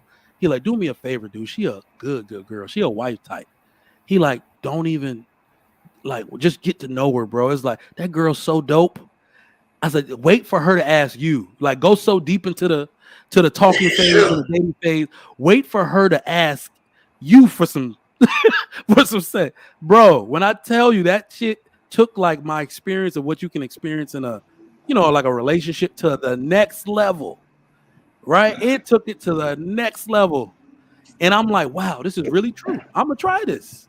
I'm gonna try it. So it didn't work for me. Abstain too, because some of y'all some hoes. If we really want to, we be hoeing, but I'm gonna tell you like this. I had a woman pull that damn maneuver on my ass before. Took the whole year till I got some. She was in my life a year and 2 months. That's right. Okay. You said that yesterday, Mr. I think Mr. Rich said that yesterday. Yeah, man. Because what I'm trying to say is, on the flip side, though, I'm gonna let you go, Rich. After that, let me finish what I'm saying. Yeah, I'm sorry, man. On the flip side of that, I know a woman that literally we had sex 4 hours after we met. That's right. I could pick up the phone and call her right motherfucking now. Right now. And you talking about 13, you talking about both of these women, you talking about 10 to 13 years ago. Can I ask you a question? Can I ask him one question? Yeah. Do you feel like you were wasting both of your time for that year waiting just for sex, making her think that it was going to be something more just so you can have sex and then dump her 2 months later? Or you don't feel like that? Well, no, the thing was, it wasn't up to me. It's never up to me. Okay. When a woman decides that she wanted to give me some pussy, that's on her. So I automatically come into every situation being it the woman's decision. You could give it up now. I promise I won't hold it against you. Or you could try to make me wait to see if it's gonna make me stay around any longer. But in both situations, it's not really that important. So let me that important. Let me add to this, okay? Because this is exactly what I talked about. It's really men need to get to post-nut clarity with a woman, and a lot of women make a mistake. They think the longer they make you got these sexually active women out there who let a guy bust them down over no date or a long date, but they look at a guy and say, I like this dude, so I'm gonna make him wait. And they go to stupid 90-day rule kind of thing. And I try to tell women, hey, listen, If a guy likes you, he's gonna like you whether it's the first night or the 91st night. If he's gonna ghost you, he'd ghost you on the first night or the 91st night. So when you make up these fictitious rules thinking that he's gonna get to know you if the longer you make him wait, he's gonna end up resenting you. Because he knows, because he's not boo-boo the fool. He knows, a man will know that you've been busting down guys for chicken dinners and free and shit, and you making me go through all of this shit, getting to know you and all this kind of stuff, and I know you're sexually active. And so I'm gonna just, once that resentment gets to a certain level, now it becomes like I put too much in her, I gotta wait till I bust her down, then I'm a ghoster. And it happens all the time. So I gotta just plug. I made a video on that. It's on my page. I wanted to get in on that 304 conversation. Salute to the panel. What's good? Hey, what's going on, Sophisticated Joe, EBD, Mr. Pan, King Spark, and Fantasy Island Girl. Where'd she go? She left. She said to come back, to bring her back up. I don't know who's able to do that. I think Mike. Oh yeah, you got to wait for Mike got to bring her back. Mike got to bring her back. All right. But on that 304 conversation. So this is the thing, right? It's EBD. It's the same old glizzy that everybody get. It's not that no superior glizzy because it was the president. You know what I'm saying? I'm speaking coded because my son is right there. But it's not no superior glizzy. And the fact that you got to get that glizzy because the president got that glizzy, bruh, I'm gonna need for you not to be expecting no presidential glizzy because it's just the same old glizzy that everybody else gets. Wait a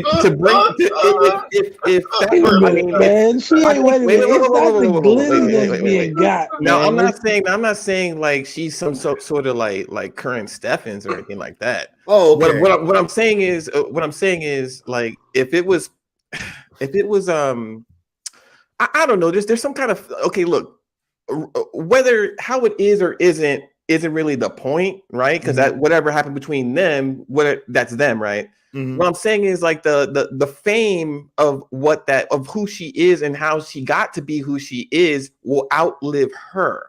So what I'm saying is like if I met her in person or whatever, I'm just saying that you would have to get that glizzy. Yeah, I'm from. If it were on the table, I would say it. I'd take it. Look, EBD, you're not the only dude that thinks like that. That's obvious because, like you said, Corinne Steffens. There's been multiple dudes that say, "Yo, I gotta know glizzy work is with Corinne," right? Right. And so, as a dude who is definitely not like that at all, like if everybody getting the glizzy, I'm going the other way. Right. So right. I'm curious. What about like what makes you think that way, or what makes you operate like that? I'm in the lifestyle. I'm in like the alternative lifestyle, like sex positive. We don't. EBD is a freak, man. What does that mean, though? Look at me. EBD is a freak. Like, let him talk. So here's the outlook on things. I wrote several things about it, and what I think is that if you, in any relationship, whether it be a marriage, long term, or whatever, like when you're having like more sex or more sexual contact, it doesn't have to be always like, pen and this and that. There are just different ways of like connecting to your partner and getting off. And when you're able to like, step it up a notch and you're able to kind of connect with your partner on a more intimate level on a more consistent basis that isn't tiring or exhausting. She's not really going to be like going around the house saying, I have a headache and I'm not in the mood. It's just a different way of thinking. Like, I like getting it so much. She likes getting it so much. It's just about matching that energy that you want. That intimacy really just doesn't have to die. You just have to change your way of thinking about it. Right, but I've never heard that one, the headache part anyway. So that's a typical excuse that women, I have a headache and I don't want to get in the whatever. It's time anytime. But yeah. What I don't understand this whole positive situation. Like, what does that mean? Like, what does that mean? That because everybody tried it, you got to try it too? Like, what does that mean? No. You know, EBD. You know what? Go for it, Spark. You need to Is need to go to one of the clubs so he can see what it all is about. Is is good on all. Is is good. Okay. Listen. EB, I got you on this one. I know what you mean. I know what you mean. I know what you mean. I got you on this one. So this is what it is. This is what he's saying. In this realm, because I've seen that. I've been around. But the thing is but yeah, by it being so inclusive, nobody has to do or participate or do anything with anybody. So it could be as you can have somebody standing you can stand there in a 3-piece suit and just watch the whole time if you want to. And then you can have somebody totally naked doing whatever the hell they however, whatever type of comfort level with whatever it is, they're open up to all this shit. I'm uncomfortable talking about it, fam. Okay, so the biggest making me uncomfortable talking about it. The biggest benefit to sex positive and how I think, and the club that I go to that King Spark was talking about, because we mentioned this before, so that's why he's mentioning that club that I go to. Y'all go to the same club? No, he doesn't. I do. I'm in San Antonio. I don't know what that man. You don't know what he talk. You don't know what I'm talking about. But it's a club, right? BDSM, all that. So what you can do is, like, when you're part of that kind of community, it's just, dude, you can walk or run around naked. You can be fully dressed. You can be gay, straight, doesn't matter. You can be doing a scene, doing impact, whips, chains, handcuffs, machines, like all kinds of machines. What does that mean? All kinds of. Okay, but the point is. You think that you've been in if you think about every environment that you navigate through on your day to day, you go to work or you go to the coffee shop, you go here, you go there, you act a certain way, you carry yourself a certain kind of way. But when you're at the club that I go to, you're able to dress up in a costume. You're able to like express a part of yourself that nobody really in the typical world would see or understand. Like, they would judge you right off the bat. It's a different dimension, man. It is. It's a different dimension, dog. Yeah. If nowadays you can voluntarily put yourself into a different dimension behind said closed doors. You can literally be in a different dimension. Right, and it's a private, like the dimension club. I'm in right now. I kind of enjoy this. But Israel, let me ask you a question. Go ahead. Sophisticated. Let me ask Iz the question, because I'm kind of in the same realm as like Iz, and I understand why, but I need to ask these questions. When you were younger, did you have a lot of, I'll say, chicks? Did you spit game and stuff like that? See, I think that's what it is, because I'm in the same thing where it's just like you already got all that expression out. You know what I'm saying? So we probably from the older generation where we was out there hollering and stuff like that. So I think a lot of times, a lot of people are, I say, like, getting them experiences, those sexual experiences out later in life and stuff like that, where me and you are like, man, I ain't got that curiosity. I'm straight, you know. I just seen it. Listen, there was a club, right, a strip club in Durham, and if y'all in Durham, y'all know what I was talking about. I seen everything. I seen some things I want to forget to this day. I seen everything, and that a woman would do, and it's like, it's not that serious. It's not that serious. So you got, wait a minute. So both of y'all, Sophisticated and Israel, y'all got game. Y'all had game since what? Like school, like middle school, high school. Well, I can't speak for Sophisticated. I really didn't have. I don't know why. Women just, ever since I was young, women just really liked me. I don't know why. I can't tell you why. I can't tell you what I did. Right. Now, I will say this. When I was younger, I had an insane amount of confidence for no reason at all. I just thought I was Superman and Jesus protege all wrapped up in one. That's who I thought I was when I was a young guy. So, I mean, but women just liked me. That's all that was. I didn't have no real big game or mouthpiece when I was young. Right. I just was me.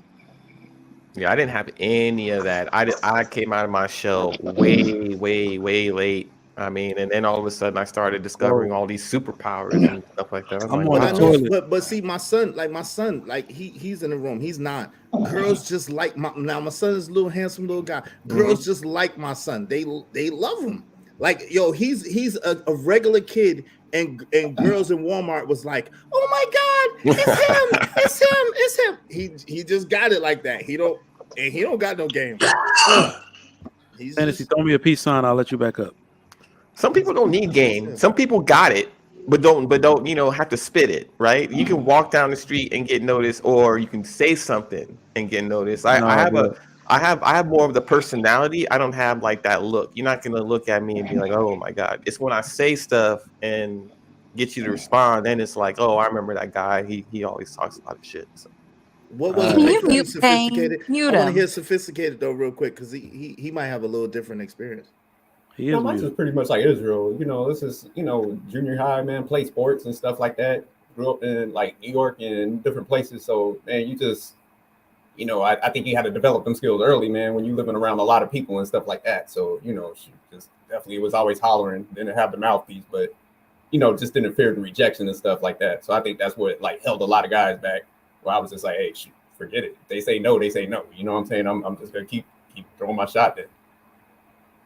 All right, bet. Let's get into the next topic. We're gonna start with who came in. We'll start with Israel. What can fathers do to protect their daughters from 304 culture? In fact, let me start. Let me start on this one. So I got a daughter. I don't know if everybody got one, but I got one. And I've always wanted it. I wanted exactly what I got. I wanted a boy and a girl. Didn't matter what order. And I actually wanted, I'm an eldest son, so I really thought it'd be cool if my son came first, but it didn't happen. And once it happens, you kind of don't even care, right?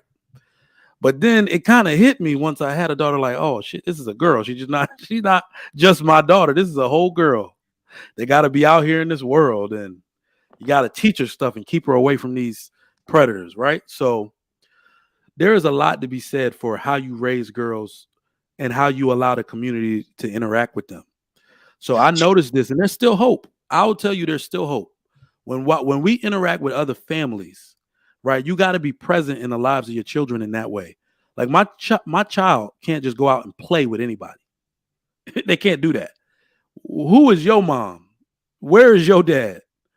Let's meet. Y'all come to the birthday party. Let me see where their head's at to determine if y'all gonna be playing in the foreseeable future. Because that you have to really submit as a parent to the fact that the community has a huge portion of raising them too. In fact, school, the kids they go to school with 8 hours a day are going to have a major impression on them. So you're doing a lot of counteracting their behavior in the home as well. So I would say these friend groups they got, like my wife has done a masterful job of making sure they got kids to be around that got good heads on their shoulders. They come from the same family situation. They're focused on other things, right? So it's when it comes to my daughter, the one thing I've noticed that's consistent with the girls that I knew growing up that did not participate in 304 culture is these girls basically knew their self-worth. They didn't have the worth issue these other girls got. That and that they were extremely busy. They were just busy. You see what I'm saying? You keep them busy, keep them in activities where they can actually see their worth in other ways, right? So when a dude approach them, they're like, nah, I know what I'm worth. I've spent my life building myself into a person that's worth more, right? So I feel like the people I'm referencing, some of the girls in my neighborhood, the girl that I'm referencing that was busy, she was actually on her way to the Olympics before she got injured, right? The flyest girl you ever seen. I ain't gonna drop her name, but you couldn't get to her. Like people be trying to talk to her on the bus. She's studying for the test. Like that, like when a woman moves like that, it's a lot to be said for the way she was raised. So you got to keep them busy and make sure you instill in them their self-worth, because that's what they're going to project out to the world when men try to step to them. I cannot say enough for the women that curve me in the right way, right? Where you're trying to be lazy and trying to go at them, sending what you doing text, and they give you a call like, I ain't that type of girl. If I like you too, but if you want to see me, you better call and talk to me like a human. Don't send me one word texts or like, those women right there. They know their worth. What do y'all think? Israel, go ahead. So for me, Trigger Mike, I have 2 daughters. Lots of prayer. Number 1, lots and lots and lots of prayer. Number 2, I try to tell my daughter, they're older, so I tried to tell them, hey, beautiful. I call them beautiful all the time, or I complimented them, and I you know what I'm saying, I corrected them when they was out of order, but I tried to be more loving. I tried to be more supportive. I tried to be more like a guidance and a leadership. But I realized with my daughters in particular, if the harder that I was on them, the further that I pushed them away. So what I did was I did my best to try to toe the line, to be a father and a guidance and a leadership, but at the same time to let them know, you're beautiful, beautiful. You're pretty. You look nice today. This, that, and the third. This, that, and the fourth. So that they wouldn't have to get that kind of what they call it, that kind of reassurance from other men. Because if their dad thought that they was pretty, if their dad, said they was pretty, if their dad said that they was good women, then they wouldn't be looking for that in other men. They already had it in their father. So I tried my best to let them know, hey, this is, you doing good here, or you're doing good there, or you're doing this right, or you're doing that right. And then when they weren't, I let them know, hey, listen, you gotta go in this way, you gotta go in that way. But I say lots of prayer, because you never know what your daughters are doing when you're not around. They could, present one, because as a dude who's been around a lot of women and they had good dads, yeah. You never know what them girls are doing. Yeah, we all when learned you're that not around.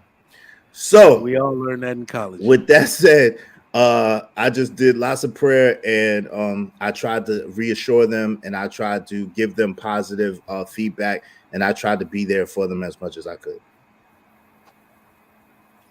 You mind if I jump in real quick? Yeah, go ahead.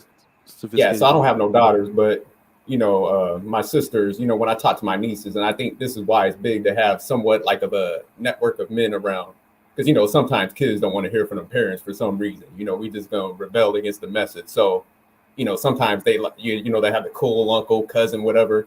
So I'll talk to my nieces and stuff and be like, hey, like kind of like Israel saying, giving them that confidence, that support, going to their games and stuff like that. But also kind of, since we had a different, I'll say relationship from their parents, I'm like, hey man, be careful, this is what guys is gonna kind of come at you as, giving them the game and stuff like that. So I think having that like community of like guys that got their stuff together, that can have those different relationships, all supporting the females and stuff and building them up is definitely important. Bet. Let's go back up to King Spark. Yeah, man. Little Black. Sorry, hold on. Little Black Book. Let me get 5 fingers. Make sure it's you. All right, bet. Yeah, man. I got sons, so it's not as heartfelt and as close to the vest. But I would say, man, I wouldn't say like the extremes either way isn't gonna be good. So, I mean, the super strict. I want to say, like I told y'all before, them strict girls, they first year away from the house, they tried to make up for all the strictness. Seemed like so. I would suggest opening the book and letting them know the good sides of them, know the pros and cons to every situation. You know what I mean? If you jump out here and you be loose and blah blah blah, this are probably gonna be your where you're headed, your trajectory. And then if you do it this way, and let them decide, you gotta let them decide early which way they're gonna go. You know what I'm saying? Just to hold the reins too tight, I don't think is the way to go. All right, Little Black Book, welcome. Broski, what's good? Thank you, Trigger Mike. I appreciate you, man. All right, so you got any kids? Say that again, Mike. Sorry about that, man. Do you have any kids? No, I don't. I have younger sisters. I'm my firstborn, and okay. So I raised them up. Same thing applies a little bit. Same thing applies. Yeah. What do you think fathers can do to protect their daughters from the 304 culture? Beautiful. I think there's a few things. First and foremost, as a man, older brother, whatever, words and action have to meet and they have to align. As a man, you have to be principled. So when you're dealing with women, you have to give your words and your actions have to meet. If they don't meet, what you'll find out is that women tend to meet the same kind of guy out there in the world who represents what you did in the home. That's the first thing. Number two also is that men have to be vulnerable mentally and emotionally. Okay, because when you withhold in those aspects, and mental means your thoughts, your ideas, your perspectives, and then your emotional intimacy means you as an individual sharing your feelings. This is also needed as well, because the kind of person she's going to meet is going to mirror probably what you've shown her in the home. And oftentimes that 3 or 4 culture that we're talking about, if we're talking about attachment styles and psychology, oftentimes the 3 or 4s are in 2 brackets. They're anxious avoidant, or they're disorganized, which is 3, disorganized, or they're avoidant. An avoidant one is somebody who didn't have their emotions validated by their parent giver. The person who's anxious avoidant had a higgy-haggy kind of style. It was on, it was off. A disorganized person, yeah, it's usually abusive relation, usually abusive background that comes from, and that person often is open then more to the 3 or 4 culture. So that's also important. And the third part also is, and I know some men might not like this, how do you treat the mother of your kids? Because that's key. Because if you're trash as a partner, no matter how good you are as a father, you're encouraging her to see that as normal, and her choosing somebody similar to you when she goes into a relationship, or even how she views men, and that can take her into the 3 or 4 culture as well. It's not a given. I was just saying there's an aspect that we should also be looking at as well. Those are the 3 things. I hope no man is sitting here with his fist balled up because you said we need to treat his woman better. I mean, that's just like, look, that to me is such a common thing, where even some things that you want to say to your wife, like you just literally look at your kids and be like, I'm going to process this and do it in a different way because I'm trying to set an example. In fact, your kids being born are sometimes that person that keeps your temperature down, because they'll be like, this could be fire if they won't hear. But I'm going to process this in a different way. They make you better in that way. So I 100% agree. Fantasy Island, were you going to say something before? Oh yeah, I wanted to say I agree with, I don't remember if it was or King Spark, one of them were talking about how the girl who had everything, like in the church, she had all of her time taken up. She couldn't do anything. She couldn't go to sleepovers. She couldn't go to parties. She couldn't go to tailgates. She couldn't go to bonfires that they had out in the cornfields. She couldn't go to anything except for church, school, sports. When she gets to college, especially if you do not talk to them about sex, because you're like, well, I know she ain't having sex, so I don't even need to talk to her about it. It is a setup. I personally feel like it is setting them up to fail miserably. And it's a bigger setup if it's a single parent home and the mother is the person raising them, because they don't have that male confirmation that doesn't come with sex really ever, depending on like where you are growing up. So the men don't usually talk to the little girls because they don't want to get any types of labels, and they don't really care what little girls have to say. So the men aren't talking to the little girls if it's not their father telling them, oh, you look beautiful, oh, that dress is so pretty, oh, la la la la la. They're not doing those things that daddy does. So the first time she's hearing it from a man is from a man that wants to sleep with her. So it's like, it's hard to understand that is his primary goal, not getting to know you, not thinking, oh, there might be something deeper to you. It's just sex. She's like, oh, I know my dad said, even though I didn't see him that often, that the right guy is going to see you as you are and know you're beautiful. Oh, well, he says I'm beautiful. Oh, he says I'm beautiful. Oh, he says I'm beautiful. You don't have a clear image of what you should be looking for. So you're just fucking shooting in the dark. It's such a critical example for girls to get, because your father is the first person that wants to see you do well, wants to provide for you, and requires nothing but your respect and good behavior in return. That's it. That is such a critical example for girls to have, because they've experienced love and they did not have to reciprocate sexually. Hey, Trigger Mike, but I gotta be real. Like, yo, especially modern girls. Like, yo, I've had one of my daughters. It is funny. It's funny because how they start is not necessarily how they finish, right? one of my daughters that gave me the most, you know what I'm saying, pushback growing up, she's the most receptive now.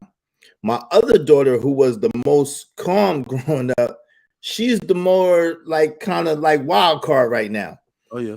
And you know, these schools, you know, you send your children off to college and you send your children off to school, but these schools are educating these women in some bullshit. You know what I'm saying? This whole independent mindset, this whole feminist mindset, yo, they have been like the one that says the wild card. She has been fully indoctrinated into this mindset, and I'm totally the opposite. I don't rock like that. I don't promote that. I don't propagate that. And in my life, how I have operated has been the total opposite of that. But you know, she has her own mind, and due to the school that she goes to or whatever, whoever she's around, she is totally bought into this whole feminist mind state and mindset. And it's like I said, all I could do is really pray for her. And you know, because we've had some conversations, and it's like, girl, what are you talking about? Like, where do you get this from? You know what I'm saying? Like, what? No, like that's not how we get down. But like I said, she's fully indoctrinated into it. So it's like I pray for her. That's all I can do. Yeah, so I go. Yeah, so I have two daughters as well. I don't have any sons. And yeah, I mean, everybody said it already. You got to keep them busy. You got to keep kids busy anyway. Both of my daughters, me and the wife, all we wanted to do was make sure they could read and write and do math, right? And you know, we had all kinds of things to help them with the educational start. We wanted to make sure, and for me, it was really important that my girls were technically savvy, right? So. And I wasn't even thinking STEM at the time. I was just thinking that all the stuff where you hear a lot of black women and a lot of different women talk about they're afraid of math. I was going to make sure that wasn't going to include my daughters. And I kept them busy. My oldest, she just liked to read. She was, you know, when Harry Potter came out, they had those big 2,000-page books. She used to read them, and she used to write little reports on them. She was like 9 or 10 or whatever the hell when these things started coming out. She was reading these books, you know, so she got into a lot of reading. And my youngest, she was the same thing, and she wanted to be an architect when she was like 9 years old. And then Guitar Hero came out. I bought her a guitar on Christmas when she was 9, and she's 23 now. She still hasn't put it down. She's been in bands. She's been, you know. She's accomplished, and then she graduated as an architect. So she wanted to be an architect since she was a little girl. So now she's working at an architectural firm, and that was one goal. The other goal was to keep them from being pregnant, right? You know, so we were always close knit. We always knew where they were, but they had a certain amount of freedom. I didn't kind of bottle them up. They had a certain amount of freedom. And when they went to college, I just gave them the talk. I said, listen, there's some shit you can't come back from. And the same thing I say on this thing, I said to her, I said, listen, your move is your responsibility. I don't care what anybody tells you. No man, it's up to you whether you're going to do something with a guy, but you got to make him strap up. He's got to have a condom on it. There's no excuses. All the bullshit that women talk about now is both of our fault and all that's just bullshit. It's either your body and your choice, not just for the A word, but for insertion too, right? If you say no, then it should be no, right? And if it's wear a condom, it should be wear a condom. None of this, well, because man will, like I said, take the Pandora any way a woman gives it to you. We'll take it any way you give it to her. So it's up to you to be responsible. And they heard the word. Now they're both women. And what they do now, they're both grown. So I can't really get into their life like that. So, but they know where they remember the face of their father. That's all I can tell. Got you. EBD, did you go on this one yet? Not yet, but I'm gonna be quick. I mean, I would just say, for the most part, I mean, we hold our children's hand until they start slapping it away. That's usually when they're 18, 19, teenagers. I mean, when they start to discover themselves and like sex and access, they're gonna have it at different ages, right? What you want to do is just prepare them from an early age and tell them the consequences. I would just say make smart decisions because there are consequences. The consequences you live with could change the course of your life. So just, I mean, as long as you're always putting that out there and I would inform them. Well, I would inform my daughter, and I think I have. I talked about I had the talk with my daughter at the Starbucks. So I told her, like, hey, I had you at I was 19 when I had you. Your mom was like 20 something. Da, da, da, da, da, da. So hey, you're coming up to that age now. I'm just letting you know, like, me and your mom were like kind of really active and that's how we got you, and so I'm just like, I just don't want you making the same mistake, because when you're going to be this age that me and your mom were at, you may have these same kind of things, desires, and I'm saying that's all right, but I would just rather you have it with one person consistently rather than 10 people, because with 10 different people, that's not going to work. You're not going to have your head on straight. You're not going to know who to date or whatever. I'd rather you just stick with your boyfriend and do it as many times as you want with a condom, with birth control, and just have it out there. Because I can't. You obviously can't watch your children, 24 hours, especially when they're 20. I mean, it's really you have to trust that you can give them just the information and that you're there. Yeah, you barely get time when they get to 19, 20 in college. You barely get time with them. That's Right. really the truth. Like, as a father, you know what I'm saying? The mother's relationship a little bit different at that point. But our pain, I can't. I'm curious as to what you have to say. But for me, like, the older my daughters got, the more they kind of did their own thing. And like now, I really, you know what I'm saying? I call them and check on them, on a consistent basis. But like, to me, it's like they're living their life. They've come to me, ask me questions, whatever. But I kind of leave that open, like, yeah, because they're kind of doing their thing right now, and I understand. You know what I'm saying? Yeah, you become an advisor, and they ask you. And I talked to my oldest daughter because, she went through her 20s. She had one real relationship that I know of. And she said, listen, I have some, I actively date, but I'm not going to bring any Tom, Dick, and Harry in front of you. So she just bought one guy. And he went to the Navy. This was like a few years back. But she's dating. So when she wants some advice, she asked me. I actually bought Crimson Cure's book and gave it to her, and some other stuff. So and my youngest, she's living here. She came out, she's back in my house, because I have them. She just got out of college last year. She got a job. So I said, stay here, save up some bank. I got her all set up financially, so when she leaves, she'll have some kind of nest egg. And but she's just working. She still works and does music. And I asked her, I said, well, you got a guy? She said, I call a couple of guys, but she's just not dating. But I don't like that either, because I do want grandchildren. I do. I look at both of my daughters and say, I don't know. When it's time, Mr. Payne. When it's time. When it's time, man. Yeah, that's what I'm saying. So it's gonna. That's why I'm trying to lose weight, because I want to stay around a little longer to see if that shit happens. You know what? When your grandkids are here, you'll lose weight because you'll be busy running around chasing after them. Here's a funny thing. I know you guys gonna think I'm crazy. My oldest daughter is 30. She's 30. And so like I said, everybody talks about the wall and all this horse shit, which is true, but I don't think it's 30. I think it's a little bit older. So she knows her own biological clock. And so somebody said this the other day. that how shit changes. Like before they're 18 to 22, 23, you don't want them to get pregnant and, you know, get married first. And I'm thinking, my own selfish reasons, she's in her 30s. I said, just find a guy and get pregnant so I can take care of my grandson and shit.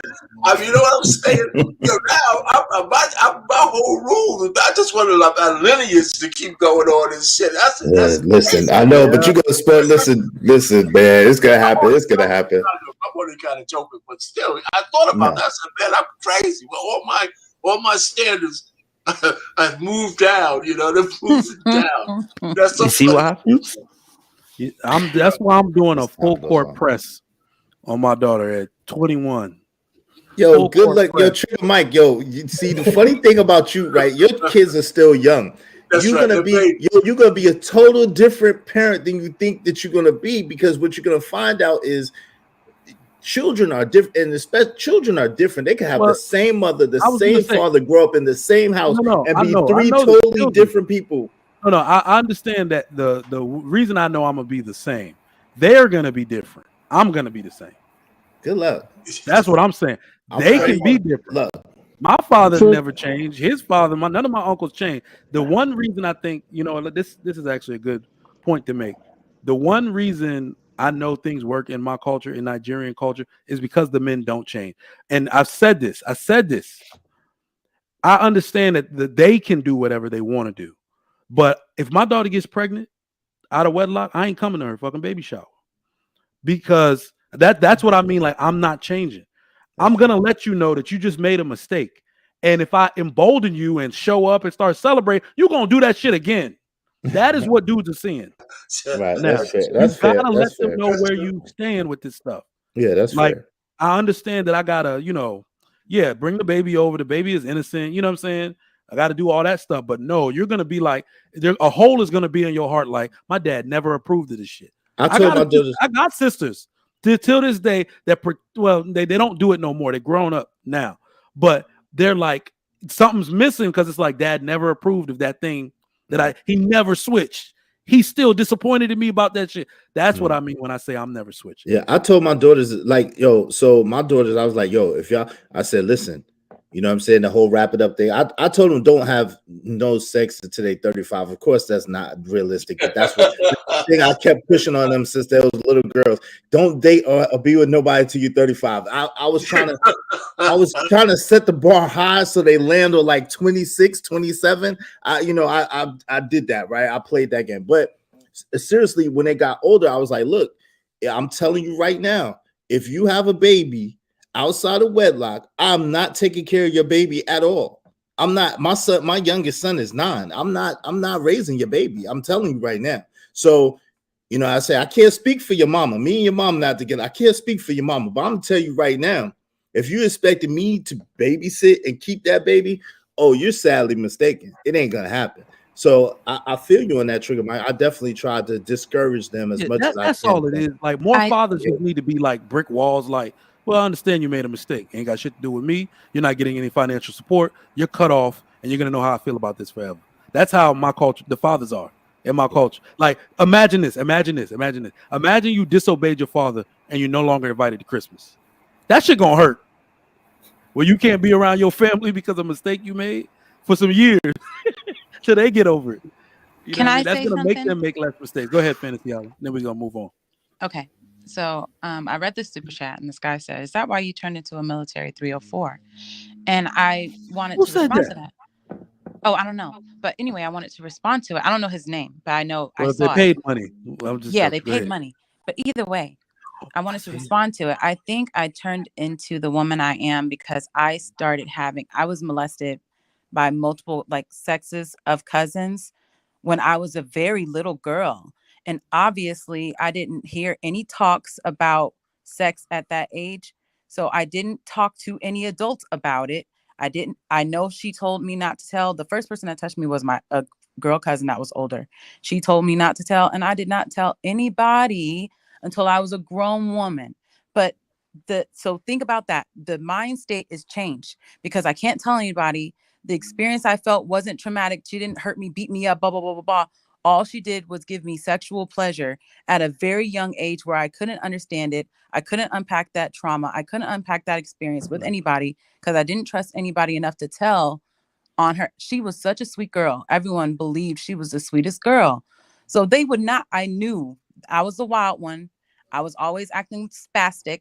I was like, they're never going to believe me over her. She's so good.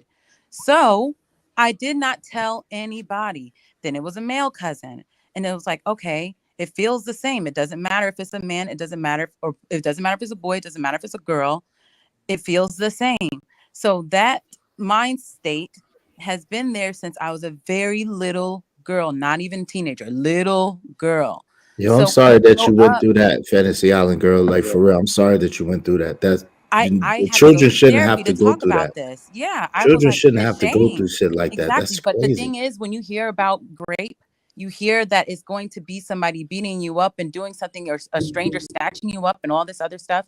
So you don't realize that you can be raped by your family members, and it's so taboo to talk about that you don't warn your kids necessarily that is, even though this is your cousin, he cannot touch you. Even though this is your cousin, she cannot touch you. Nobody can touch you there at all. So it's like we get very comfortable making sure we're like, oh, we vet the friends, we vet the this, we vet the that, but we were all kids technically, and we were all family. So there's that sense of security there. So I know that's really gross. And I know some people are probably thinking that is so disgusting, No, but but it's that's my not your life. fault. And that's why I think the way that I think, because I know with all the best intentions, with all the strict rules I had as a teenage girl, and even as a young girl, I couldn't go nowhere, but I was always with family of some type, trusted family of some type, And they that were were the ones good that kids in their violated. family's face. And I don't know what happened to them behind their back, behind their parents' back, that made them do those things. You get what I'm saying? Mhm. So, because we were all young. So it's Mhm. like, but the fact that they are the ones that introduced me to sex at a very young age makes me unsure of what exactly you can do. That's why my kids don't go nowhere. That's why they don't have no friends. That's why their cousins they can't sleep together. And my kids are very little, but it's from my childhood trauma. It's so I can try to protect them before they get to the age where they can understand. We could talk about it better. My kids are 3 or 4 and 6. I don't need no trauma early that they're gonna have to be unpacking as an adult. Yo, kids, can I just say I'm sorry that you went through that for real, and it's not your fault, and that's crazy. Kids should never have to go through stuff like that. Children should never have to face those kind of things. I mean, and it's just crazy. It's crazy. But go ahead. I was going to say the stat is actually much more crazy than people think. It's 1 out of 4 Black women have experienced sexual violence from a very young age as a child. So this is an epidemic we're facing. It's not a small thing. And even when we talk about it, we cannot leave the boy. We do this thing where we make abuse, especially sexual abuse, singular to girls, which a lot of boys don't talk about it. To be honest, we just say girls, girls, girls. If you look at the number for boys, because remember, girls usually it's usually men doing it to them, but it can be either male or females doing it to boys. So when you add that number in, I had to do that type of study thing when I was in the Navy because I thought the stat was incorrect about the number of male sailors that had gotten raped versus female sailor. And I looked at the percentage like this is wrong. And she's like, no, and they explained it to me. I was like, okay, But Trigger Mike, how could people I don't understand. Like, I don't care what you think about somebody, right? How could you sit there and try to make fun of some stuff like that someone's going through? I don't get it. Like, I really don't get that. Like, people are really making fun of that and really like trying to like crack jokes and cap and this and that. Like, where's your humanity at? Like, for real, at the end of the day, None. where's your humanity? That's why you have to have thick skin. But there should be some level of humanity and some level of cutoff to the jokes. You talking about a country. You talking about a country that has people go in department stores and machine gun people down. Talking about the same Exactly. fucking Yo, some people people give me live Same in the place. same I don't fucking care. Like country. that's yo. What's right is what's right, and what's wrong is what's wrong. And yo, you should have some kind of compassion for people, because if you went through something, you would want people to have compassion for you. You would want people to have empathy for you. You know what I'm saying? So we sit here and we talking, but when people expose their life and expose what they go through, like how dare we sit there and tease them and try to ridicule them and try to pour on? Yo, that's the craziest thing ever, yo. Y'all can say whatever y'all want, and anybody that want to see me about it, come see me. I'm with the shits now. Come see me. I'm with the shits. So you know what I'm saying? Like, it's crazy. It don't make I no agree with sense. you.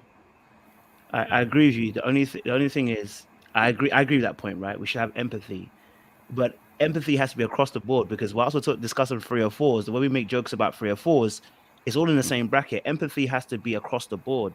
So if you don't stop having jokes about when it comes to 304s, how do you expect people to have empathy when people are going through things as Fantasy Island just spoke about? Now, you may say they're two different things, but they're still involving human beings. That someone didn't just become a 304. They didn't just become that person. They had to get to that place. So the But same empathy empathy for has to be given. 304s in what way? When let's just assume. But the tragedy. I'll finish the point and I'll explain why you have to have empathy. Yeah. I'll explain why. The reason why is because someone didn't get born a 3 or 4.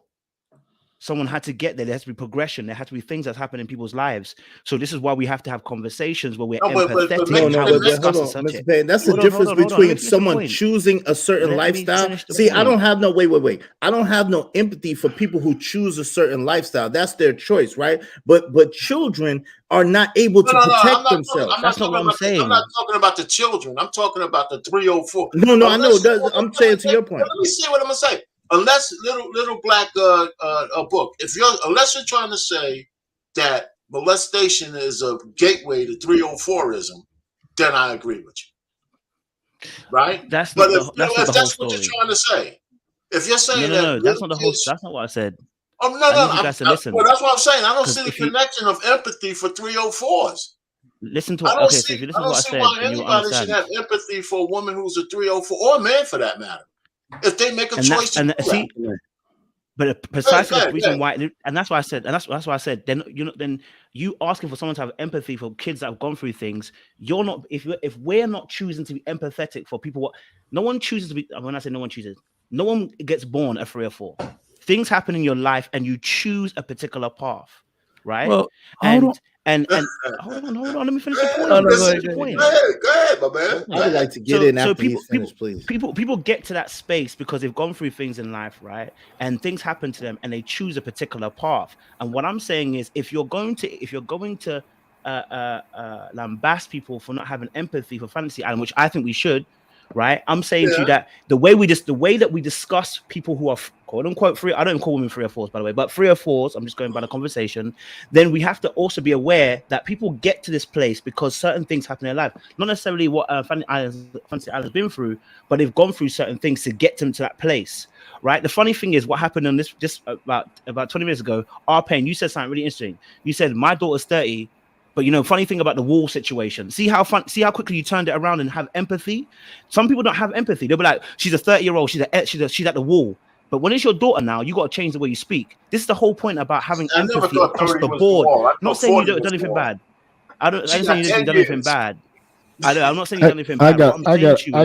What I'm saying to you is, hold on. What I'm saying to you is, we have to have empathy across the board, because the reason why what Fantasy Island was explaining, the reason why these things happen is because of these kind of conversations where we are so hell bent on saying, well, she's a 3 or 4, that's it, boom. And it's like you didn't take your time. To actually understand the nuances of how people get to these positions. And so I'm saying to you, like, point.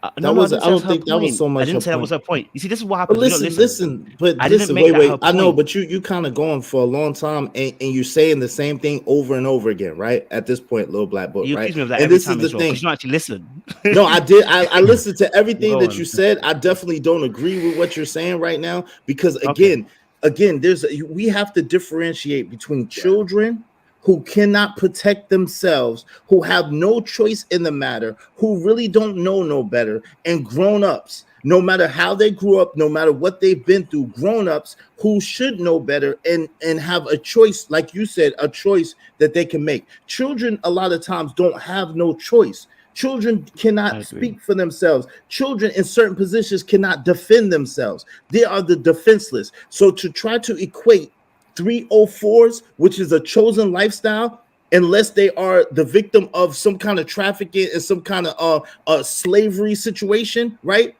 And children who have no choice is it's egregious. It makes no sense at all. Can I say something, Israel? I think the thing is, you do not know what turned her into a 304. So when she was going through whatever trauma when she was little, she might have turned into a sex addict. I had a time period where I was addicted to corn, sorry. And I was very addicted to corn, because I couldn't go anywhere. I couldn't do anything. I was stuck at the house, stuck at church, stuck at practice. I could not do anything. And I still had that desire from when I was little getting molested. So the thing is, if you cannot unpack this trauma, this is what I personally think.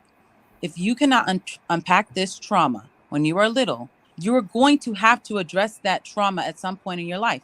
And a lot of women grow up and they're like, that happened when I was little. I'm never going to address it. I'm just going to be who I am. But they don't realize you have to unpack that baggage. So they're carrying that with them. They don't know why they're a 304, but they will be a 304 until they go back to address the little girl or the little boy that and we both said that we when they were little. So that's we both said we agree with Little Black Book. If that's the connection, then I have empathy for that. Right. But this is the thing. This is the thing. Then we have to forget. We got to pardon R. Kelly. Then we got to let R. Kelly out of jail.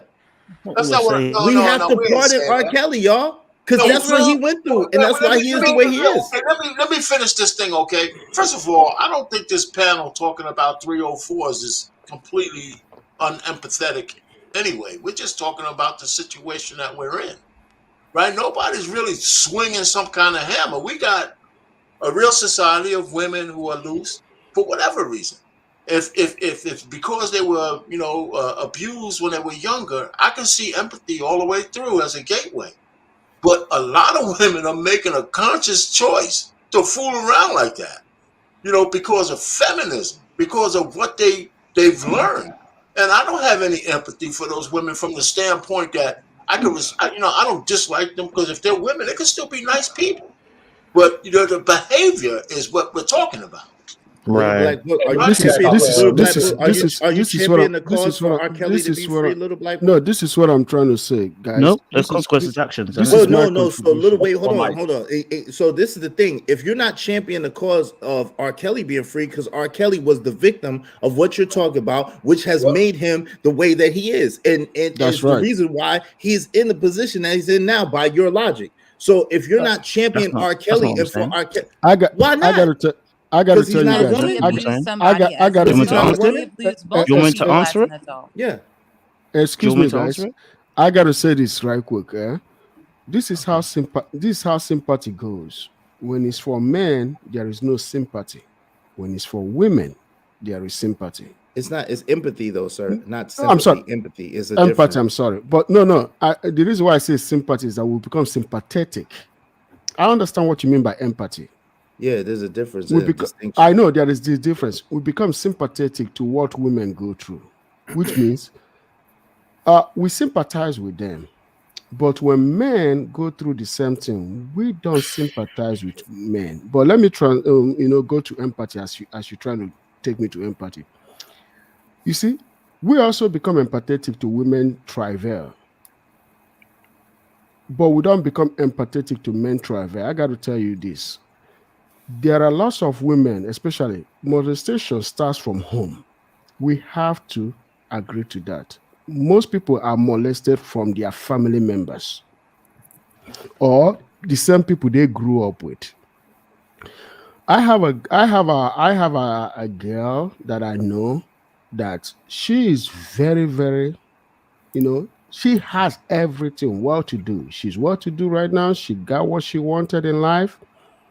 But I was shocked when she told me that somebody that she knew, that we all knew growing up as a little kid, a woman that happened to be 15 years or 12 years older than her, was molesting her when she was a baby. This is not a man molesting her. This was a woman molesting her. And then I found out that so many girls in our neighborhood were molested by women, not by men. Men molest women, especially when the girls grow breasts. You see what I'm saying? But most women molest girls when they are still little kids. Cousins, like men, molest cousins, female, out of inquisitiveness, which is no excuse. Molestation is molestation. But when it comes to 304, right? 304 is a choice. It has nothing to do with molestation, because most women that do 304, they do it because they want to buy the most expensive bags. They want to buy the most expensive shoe. They want to finance their lifestyle, and they want somebody to take care of their laziness. You see what I'm saying? So please, let's not take 304s and add them to kids that were molested, because 304 is a choice. You see what I'm saying? Most 304s are a choice. Because when you hear stories of girls that are molested, like Highland Girl was saying, most girls that are molested, they go about mourning, nursing their pain, trying to get back to life, trying to see somebody to tell what happened to them. 304s are prostitutes, man. Married or unmarried. No, the thing is, We are in a rabbit hole. you don't know We're that. in a rabbit hole. Okay. Yes, we We are in a rabbit That hole. you don't know what she's going to turn into is the problem. I can't You don't defend a 304. 304 is 304. I can. I can. That I doesn't can. have Empathy I was a talking sexual about. molestation story. I haven't met a 304 yet. I haven't met a 304 male or female yet that didn't tell me that they were touched by a female babysitter. Sometimes a male cousin molested them as boys. This trauma that children go through. Alan Girl, I'm sorry for cutting you off. Alan Girl, I'm sorry for cutting you off. You see all the guys here? You see all the guys here, right? Mhm. Almost every guy here will tell you that somebody touched them when they were little. What? Yeah. Almost. Whoa. I said almost. I said Okay. almost. Wait, Some of them are going to say, excuse me, some of them are going to say no. Can you Some do of them a are poll? going to. I would love to see a quick. I'm not going to do that poll. I had a because close call though. I did have a close call, Prove Mr. a point in this. Yes. Look, I had a close call. I said that some of them are going to say that they are touched. I didn't say molested. I said touched somehow. Touched somehow. Babysitter. So Babysitter. Akine, You see what I'm saying? Fantasy Island Girl has a point from the standpoint, the sample She size. does. She does. Let me finish. The sample size of women who are young girls who have been touched, maybe a greater percentage of them do turn out to have some sexual issues later on, like 304ism. But you got to still compare that to the general population of women who make a choice. I think that's the only distinction. I think it's a difference without a distinction that we need to stay in right now, because I could concede to what you're saying, and we could also have the other point as well without getting lost in the details. Yes. So I think they're different. Oh God!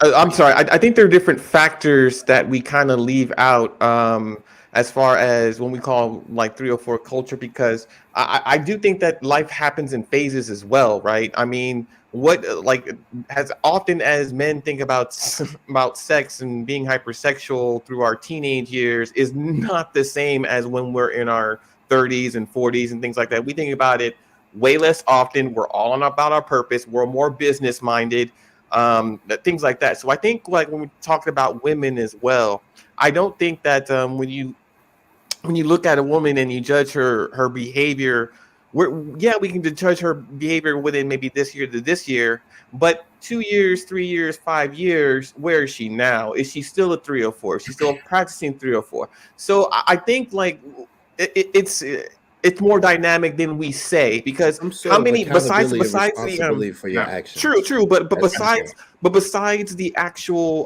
corn stars and adult content performers, who else besides anyone who actually makes their living on sex, who else would kind of live that kind of lifestyle? And when you're looking at the numbers, it's very, very, very, very few. Hey guys, can I tap in real quick and I'll be out?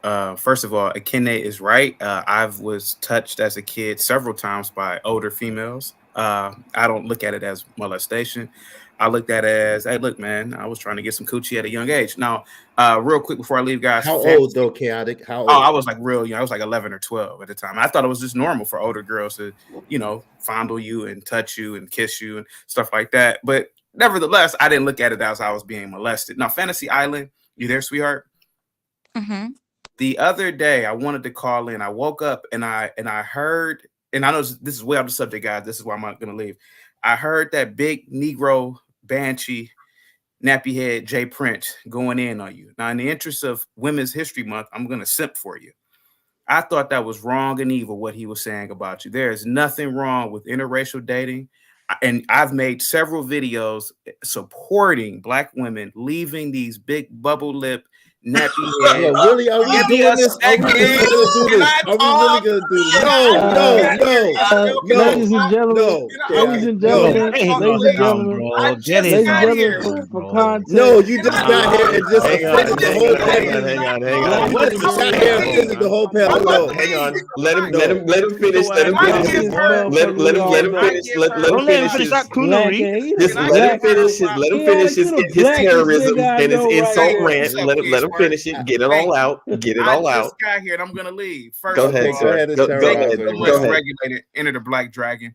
Fantasy Island girl, don't be ashamed of what you're doing. Walk proudly with your significant other. Hopefully you guys get married, because one thing I can say about a white man, he will be first to marry a Black woman than a Black man will be.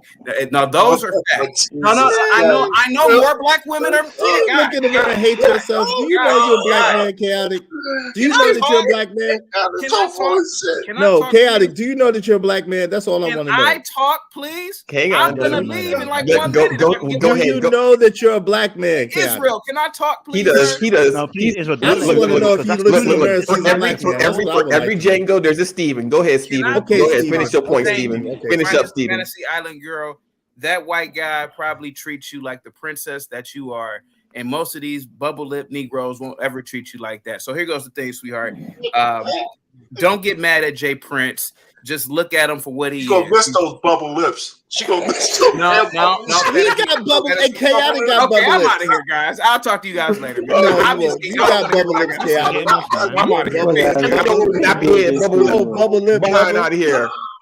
Oh, nappy headed.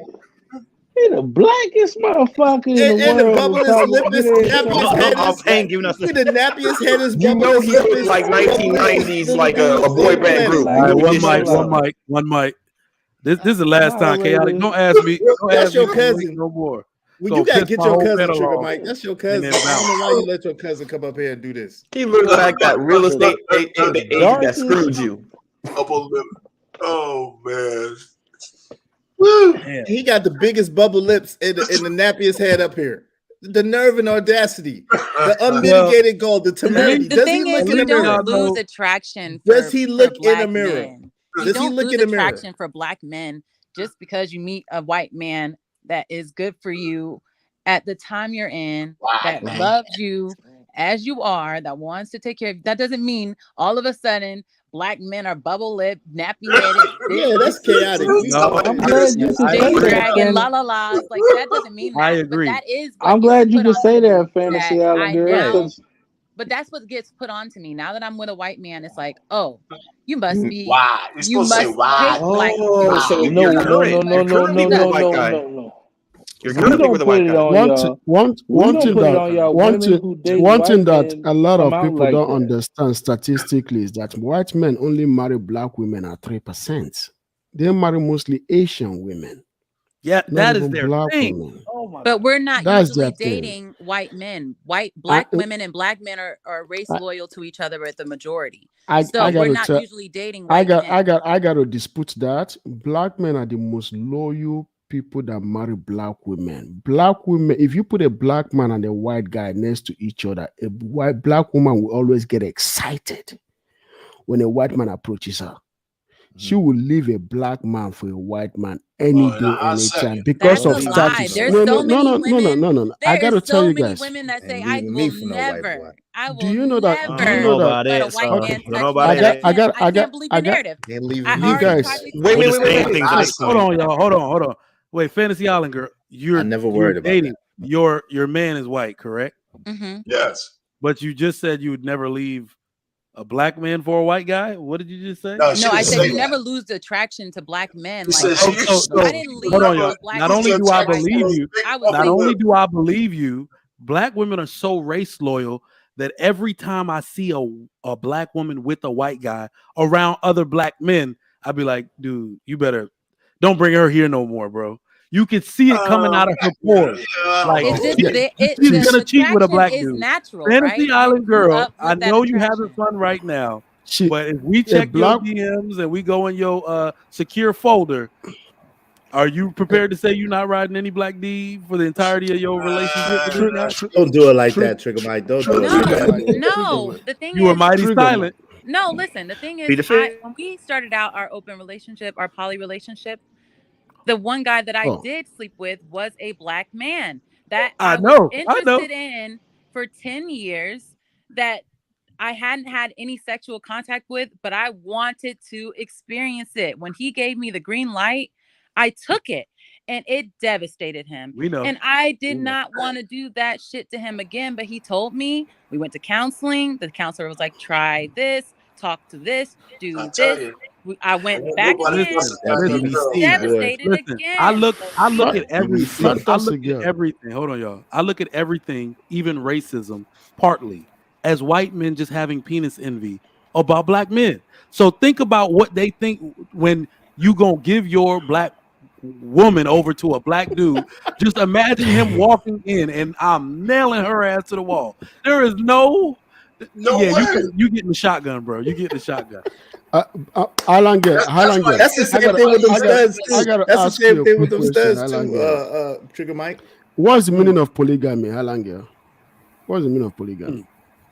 I'm polyamorous. I was polygamous. So polygamy. Okay, because I thought you said you were polygamous, because polygamy is. I've never agreed to polygamy, but I was polyamorous. She said poly. So I was looking for. She just said poly. Okay. Yeah. Because when you say poly, you got to make sure you differentiate it, because you can get someone like me. The story, so I thought you got to get someone like me. It's a whole new panel, so you're right. I should have just said the whole word. No, we didn't know the story, Fantasy Island girl. We know it now, but we didn't know it before. Yeah.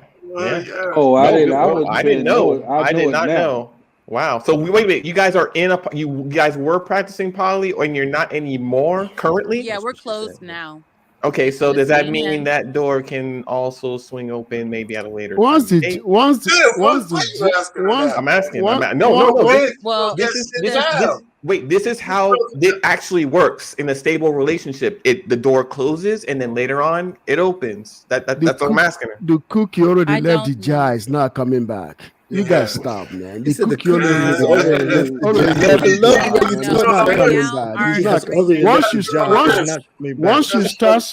once you start something, you can't undo it. The cookie. You guys will always go back to what you've been doing. Period. But the thing is, we weren't doing it. So this is the thing. We experienced it. We were together for 2 years before I actually slept with that black guy, right? So that whole time we were poly. That's even worse. He was sleeping with other people. I was knowing we were reconnecting. It wasn't a problem. When I finally got that BBC, exercised he lied to you. My as you got that BBC, I did not feel comfortable. He was like, I can see because it didn't feel the same to him afterwards. You have a different light in you, and I was like, yeah, you got that BBC in you. I don't understand what. Stop saying BBC. The thing is this, right? It didn't feel the same to him after that. We don't know. You understand why he closed it down, right? But listen, this was a year ago. Poor white guy. He still wants to be in a monogamous relation. He doesn't have to be with me. We broke up. only takes We one moved time to to see Tennessee. your We gonna girl get broke off. up. bust down.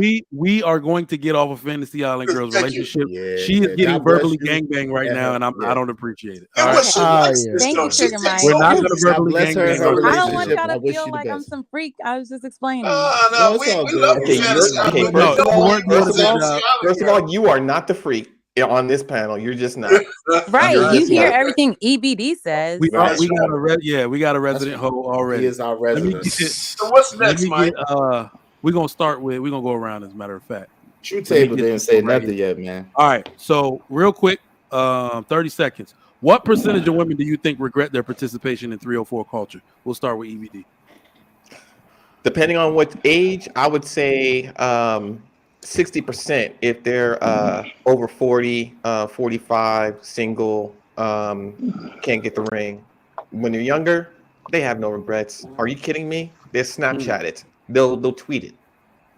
That's All right, Israel, what you got? Yeah, I agree. When they hit the wall, 95% of them regret 304.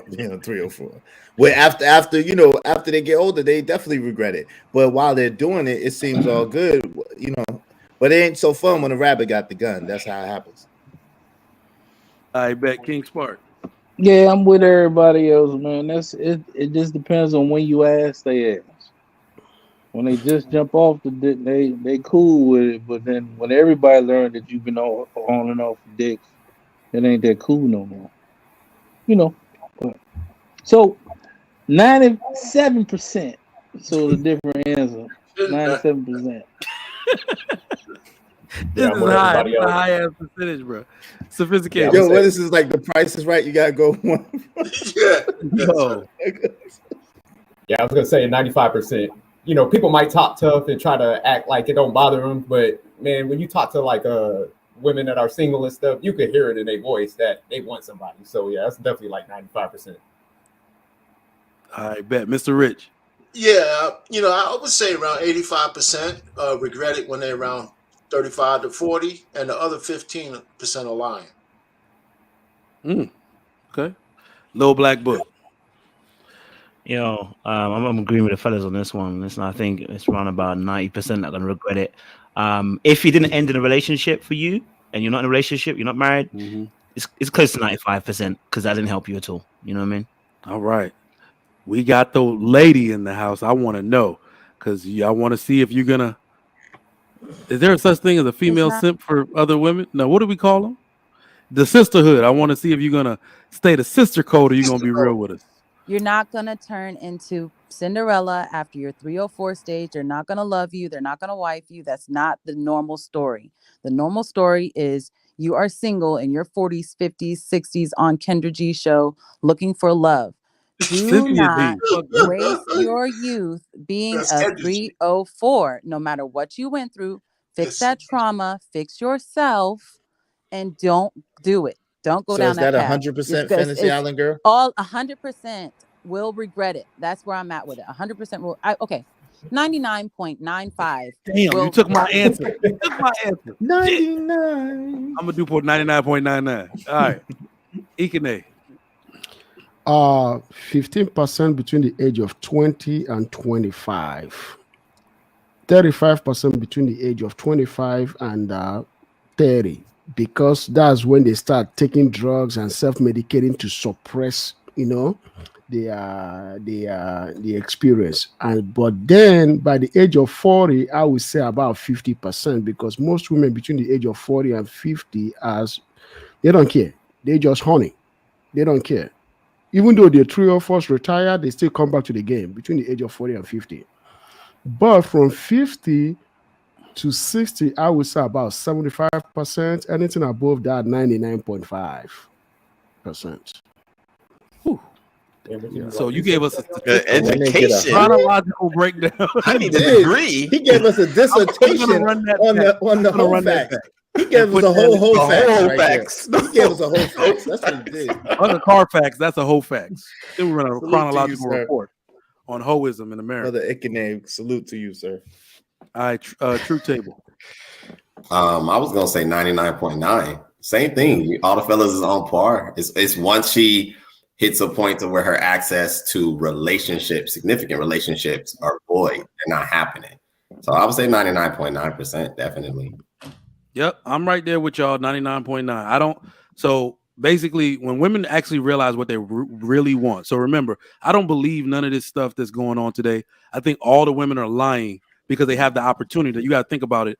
Women are gluttons. When it comes to feminism, they're all focused on what they can get out of it, right? It's cookies to them, right? It's like you unleash the fat kid in the candy store. But when they realize they actually get fat at the end of the day, it's not what they want. They actually want a relationship in a family, especially when the people they know and love start acquiring those things, right? Wait. So, yep.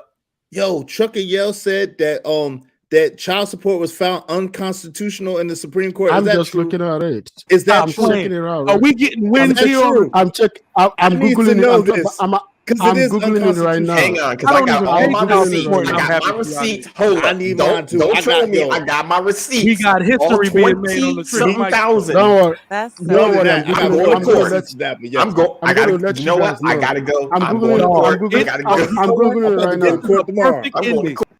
It's over for you hoes. It's over. Thank everybody because I'm about to go on. Tell them to It's send the link. over for y'all. I need to see this article. Yo, please send the link, Trucker. Y'all If are you tell way the truth, too send hyped. the You link, haven't even fam. seen the article. You haven't seen anything. That's why I said said. I want to make sure it's true. You don't, I can't you don't celebrate this understand yet. Fantasy Island. See, you don't understand. And Stop I know it, a lot of man. women don't understand. Child Stop it, support is a hustle. It is not what you think it is. And I think that so many women do not get it. Miss Jill, women are not bad. Okay, this is I'm gonna this is let what you pick this the is. topic for tomorrow. Okay, guys. What should I do tomorrow on men? Miss No, Jill, this is you pick this the is topic an for old tomorrow. news. Go ahead, Miss Ekina. The old news said that the Supreme Court said that child support is not specified. It hasn't. I think the news, if it's a breaking news right now, it's not fully up, but I think they might be ruling something on child support. It might be unconstitutional, but it hasn't been declared yet. Yeah, it's not done yet. Yeah. Oh, they need to Yeah, do it. but What, do they need my I think vote? Do they need a petition? they What might they need me to they sign? might be ruling on it soon. What they need me to sign? They Oh, need a that's so petition. interesting. They need some Listen, signatures. I don't What like they need? being right. Oh, I this don't is like the being topic. right. This is When the I perfect said thing to talk about. that whole Roe v. Wade thing was like the tip of the iceberg, and I'm like, there's no way they're gonna do that in this progressive liberal ass time if they weren't trying Trump to is start going to an get back in office. Her body, her baby. The Supreme Let- Court is listen, going. let me tell you something. According to one more thing, the Supreme Court is going to be ruling on child support. I think the case was presented to the Supreme Court on that's January 1st, 2023. So I think they're debating it right now, according to the news, and according to what it's looking like, they might rule against child support. Yes, And this is better than I think, reparations. This is almost as great as reparations. Yes, I'm yes. so Yeah. disappointed. Listen to what you But just said. Yes. but Texas, Paying but support Texas, to but your the state of child is Texas, better. the Attorney General of No, but Texas this is the Worse thing. than getting. Hold on. No, The Fantasy Attorney Island girl. General This of is the Texas. thing. Because listen, men support their children and take care of their children. My child is right there in the room right now, right here with me. Men take care of their children. So you don't have to force a man or put a court mandate on a man That's to right. take care of his The responsibility. threat of jail. It's as at 5 hours ago, right? The state of Attorney General of Texas is trying to petition the Supreme Court to affirm the rule that states should have the right to regulate their own environment. That's the argument from the state of Texas at the Attorney General's office 5 hours ago to the Supreme Court. That don't sound good. Yeah. Because the blue states. I think they're going to go to the Supreme Court the way it's looking, because if Texas is saying that let the states regulate it, I think based on Supreme Court precedents, right? That means it's not a good thing for child support. I mean, they're going to start hanging niggas. They might go it.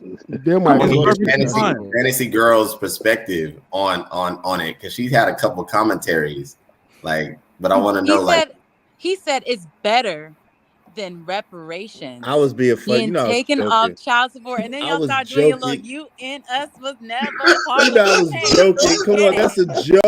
It's almost as good as reparations, though. It's almost as good as reparations, though. FNREG. That's so funny, man. Y'all are silly, but no, I think I really hope for the best for everybody. I'm thankful that my children's father will take care of them always, but I'm with Ryan now. Even if he didn't, he got he got a good job. He want to take care of us regardless. So we will be fine. But I hope everyone has that type of relationship with both their child's father and their whoever they're with. Yeah, so we can keep this going. definitely a fantasy.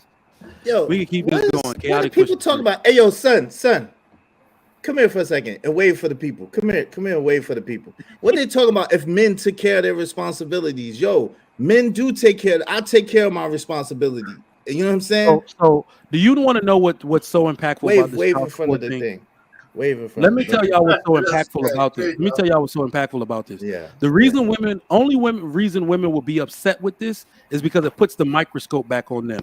The overwhelming majority of men take care of their children. And the one thing the state has never had a right to do is put the threat of jail over them for not saying what they should do for their children. What I believe unequivocally is that men need to have control over what goes on over their children. You take away child support, you give men at least a little bit of control over how their children are raised. They are not safe with their mothers calling the shots.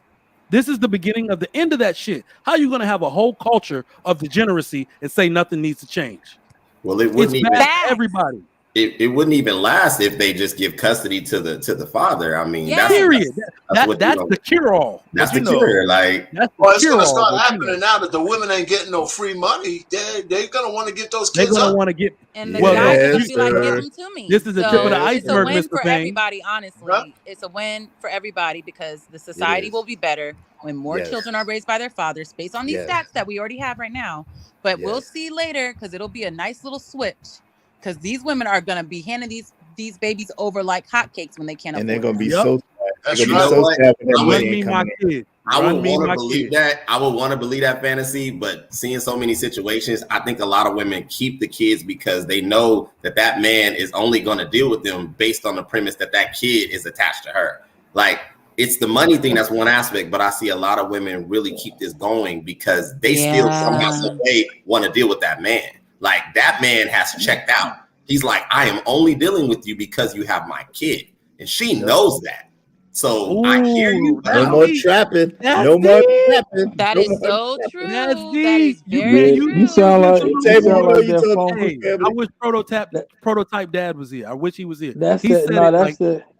last No, I week, was right? saying He said it. Go ahead. He Go ahead, said Mike. he Go was ahead, getting Mike. all type of pushback from his baby mother when she had the kid. He petitioned her for custody, won custody of the kids. And when he said this woman became a complete angel, she ain't want no smoke, nothing. She want to get along with my wife and shit. I was like, oh, damn. So when you take control for them, over from them, you'll start to see. Listen, when dads have custody, do you see how many problems women cause when they have custody of children? Missed visitation, turning the kids against the father, diminished self-esteem for the child. I have never in my life heard a father say a child doesn't need his mother. I have heard more on countless occasions a woman say a child don't need his dad. I got this. A woman told me that this weekend in the argument on IG. We'll be fine. Right? We'll be fine. Me and my baby will be fine without him. Bullshit. But I got we got like 20 more minutes. Y'all chop it up. Let me let my man How To Man come up. Y'all, if that's true, man. Whoa. Hey, How To Man. Happy day with this happy day. Don't get too excited because if the case might take years because it's child support. He might take years. That's okay. I got time. I was gonna say the future looks bright, and that's all. If it happens in this lifetime, hold on. Trucker Yell is in the back. Let me get peace sign. What's going on, y'all? What's up? What's up? Truck. I see all the women in you out here breaking news like you. Y'all gonna lose. Truck. They You do the dance in the truck. Don't crash. Hey. Oh. They been really rocking in the truck. They've been talking about this shit. I've been seeing this shit all on Instagram, dog. And then I looked it up on Google, and it says it's declared unconstitutional by the Supreme Court. It already It's really has a been declared. win for everybody. I really hope they see it that way. It is a win for win, society. No. This is a Because win let's for be all the way. society. Wait, hold on. Let's be all the way 1,000. Let There them are a think they lot of win, women though. that use that child support not on their child, but to get their weaving bills paid for. That's Yeah, why and it's those women, unconstitutional. exactly, it's a win Let's keep for all the way 100. society for them not to be able to do that. If you take that child support away, what kind of woman do you think she'll be with that child? I think she's going to give her to the. I think she's going to give the child up to the father. Exactly. I think So a lot more are going to give the that child would be up a to the bum ass father, mother. which That would be a bum I ass don't mama. think she's going to be a bum mother. I think she's going to give the support to the father, or give the children to the father. He is going to take care of them. He is going to protect them. He is going to provide for them. She is going to have her visitation so they can get that nurturing from a woman, and that's it. The men provide most of the things that they need as children. Women provide love, nurture, food. Listen. They can pay for that service, and the love can come from the woman. This is what drives me crazy. I don't understand, y'all. Why don't y'all just tell the truth? Why y'all so damn delusional? Why do y'all keep hoping for these women to be these supreme females that y'all claim, but then when shit hit the fan, now all of a sudden you still gonna support the bullshit when you know the truth? What supreme females? You know that most of these females that get child support, without it, they ain't fucking surviving. And if you think the father of them kids is not gonna take his kids and thrive, matter of fact, you know them kids I didn't say thrive that. with the fathers. Wait, are you addressing me? I'm addressing what you're saying. No, you're You not wanna addressing know- what I'm saying, because you wanna I'm know, saying that the children should be with the father. I'm saying the father is. I said the other day that my ex-husband is a better parent than me, even though it's not a competition. Okay. And I get So that. I'm honest with myself. I'm very that these self-aware. women will not be bums when they will. I'm not saying that women will not be bums either. I'm just saying said it. What are you talking about? That is not what I said. You're just not listening. But whatever. I He's said agreeing with you, bro. they Yeah. are. She's Exactly. agreeing. I've been agreeing with y'all about this from the jump, because I am already giving my kids to their father at 8 and 9. He's just So excited. it would He be just want to hypocritical curse for me a to woman tell out. these women the opposite of what He I just want to believe. curse a woman out today. That's all. Clearly. It's a glorious day. For the other dudes, listen, go get your kids. That's all I'm gonna say. Go get your kids. Go get your kids. Shit, go get your kids. I was surprised by this, but I knew it was coming. Now I've been blessed. I can't, because my because Trucker, my BM watch this sometimes, so I can't. I've been blessed because she a good one. She don't give me them type of issues. You know what I'm saying? It's real copacetic, so I don't want to mess up a good thing. You know what I'm saying? I got to tell you guys this. I got to tell you guys this. Do not approach your baby mama telling her to give you the child that the Supreme Court said. The Supreme Court hasn't made it official. They're still deliberating on the issue. Bro, she'll go petition for more. Watch you get it. You know, this shit been wrapped. This shit happened almost maybe a week ago. That's how quiet this shit been. Everybody been It's talking been about 2 months. 2 months. This Trump shit, right? Everybody been so focused. That's what I'm saying. Like, did he get arrested today or what? I don't know. I don't know about that one. Wow. I didn't care. I don't know. It's not real. It's not real. It's all It's for a distraction. Focus on this child support thing, gentlemen. Don't focus on Trump. Liberal state gets to arrest Trump. Oh, that's real. You know they Trump is going to be arrested any moment from now. You say any moment? Any moment. Maybe today or tomorrow. But he was supposed to be arrested today. The grand jury is not New York is a liberal state. But listen, I would much rather talk about this abolishment of child support, to be honest with you. Me too. Exactly. I would much rather focus on this. Yesterday, though, I said that day was coming. Like the oh happy day. If it goes through, oh happy day. Oh happy day. There's a God somewhere. There's a God. The child support, like how they doing it now, is like it's only specifically for that child, so you can't do nothing with it. You can't take the money. Detail, you look happy. Look, do you want to throw a praise party? You look happy. That is hilarious. This dude gave the biggest smile. He was like, but yo, I got to go. Salute y'all. I got to go. Thank you, Trucker. For the good news. Salute to you, family. Be safe out there. Dog, this is crazy that so many men think this is bondage. This speaks volumes. Like men think this is bondage. Yo, do you understand how wicked this? Yo, Trigger Mike, you don't understand how wicked this system, how that system is wicked, bro. Right. Listen, let me tell you Look something. here, y'all. Look here. Go ahead, fam. It's been okay. Let me just say this. It's been going on since I was a baby. You get what I'm saying? And it deteriorated a lot of men because men was like, you know what? All right, fuck it. You can just have my baby. I pay my child support. You just take the baby and I can go on with my life. You know what I'm saying? And they didn't understand how much that affected the kids. You get what I'm saying? But now if you take this out the way, and now he can actually be a father for his child and things, bro. Y'all don't. The old happy days, and I'm talking about Sister Franklin them old happy days. You get what I'm saying? Love y'all. Y'all keep doing what y'all think, and I'm just gonna drop down. That's all I want y'all to know. Let me say this. Let me say this. I think this is going to improve relationships with children and their father. I guarantee it. No doubt. Let me tell you how wicked this joint is, right? So me and my ex-wife got divorced back in 2005, right? I had tried to work it out. We had tried to work it out for the sake of the kids until 2011, right? I moved to a different state. I was just in the house with them before we couldn't work it out and we went our separate way.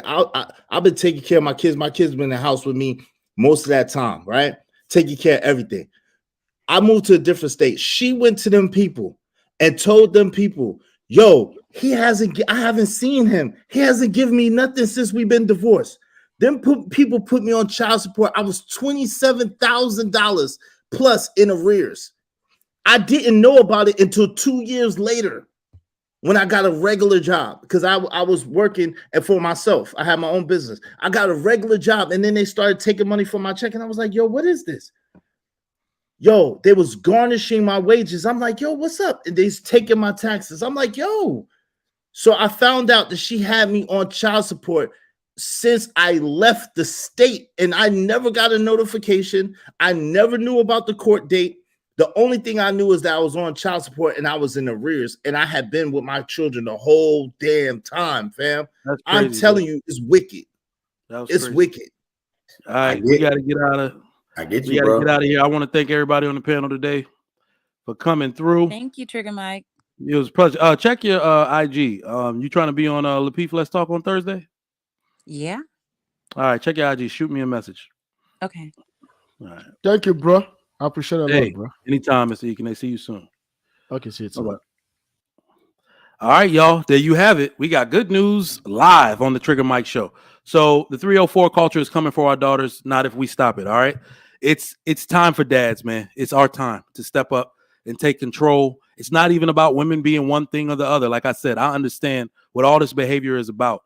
I understand what all of it is about. You need us to take charge. You just need to sit down, be who you are, pray for repentance and atone for your sins, and we will do the same, and we'll do this thing carrying forward. Remember, ain't no rebuilding. I said that by accident. It's not even rebuilding a community. It's building a new community. If you want to be a 304, we're just drawing a line in the sand. You can do whatever you want to. No one shall bother you, but pick a side, all right? The family-oriented people that want their kids to grow up a better way than they did, we on this side over here, all right? We're talking about families. There is no community without families. We're about building families and building up people in our own children's image that they can rock with, that they can marry, and continue to further this legacy that way. I want to thank y'all for coming through to the Trigger Mike Show. Also, yes, King Talk is tonight. I will be on that show. If you are a fan of Trigger Mike, make sure you check out King Talk. Hit that bell for notifications if you have not already. Like this video and subscribe. Also, I want you to subscribe to my channel at Trigger Mike if you can. I do shorts and stuff, but you can always catch me here weekday mornings on the Lapeef Network. Chaotic is up next. He's coming on in a few minutes. Chaotic show today is on Who's to blame for spring break 2023? Who's to blame for spring break 2023? Head over there right now to Chaotic Show. That's going to be a banger. That's actually a really good topic. That's a really good topic, Chaotic. Who's to blame for 2023? I got to go get my baby girl, but I will be listening in the car. Salute to Chaotic Truth for coming up and blowing up my panel and leaving. He does that shit all the time. But anyway, thank you for coming through today. It was a great show. Thanks to everybody. Follow them on their own personal platforms.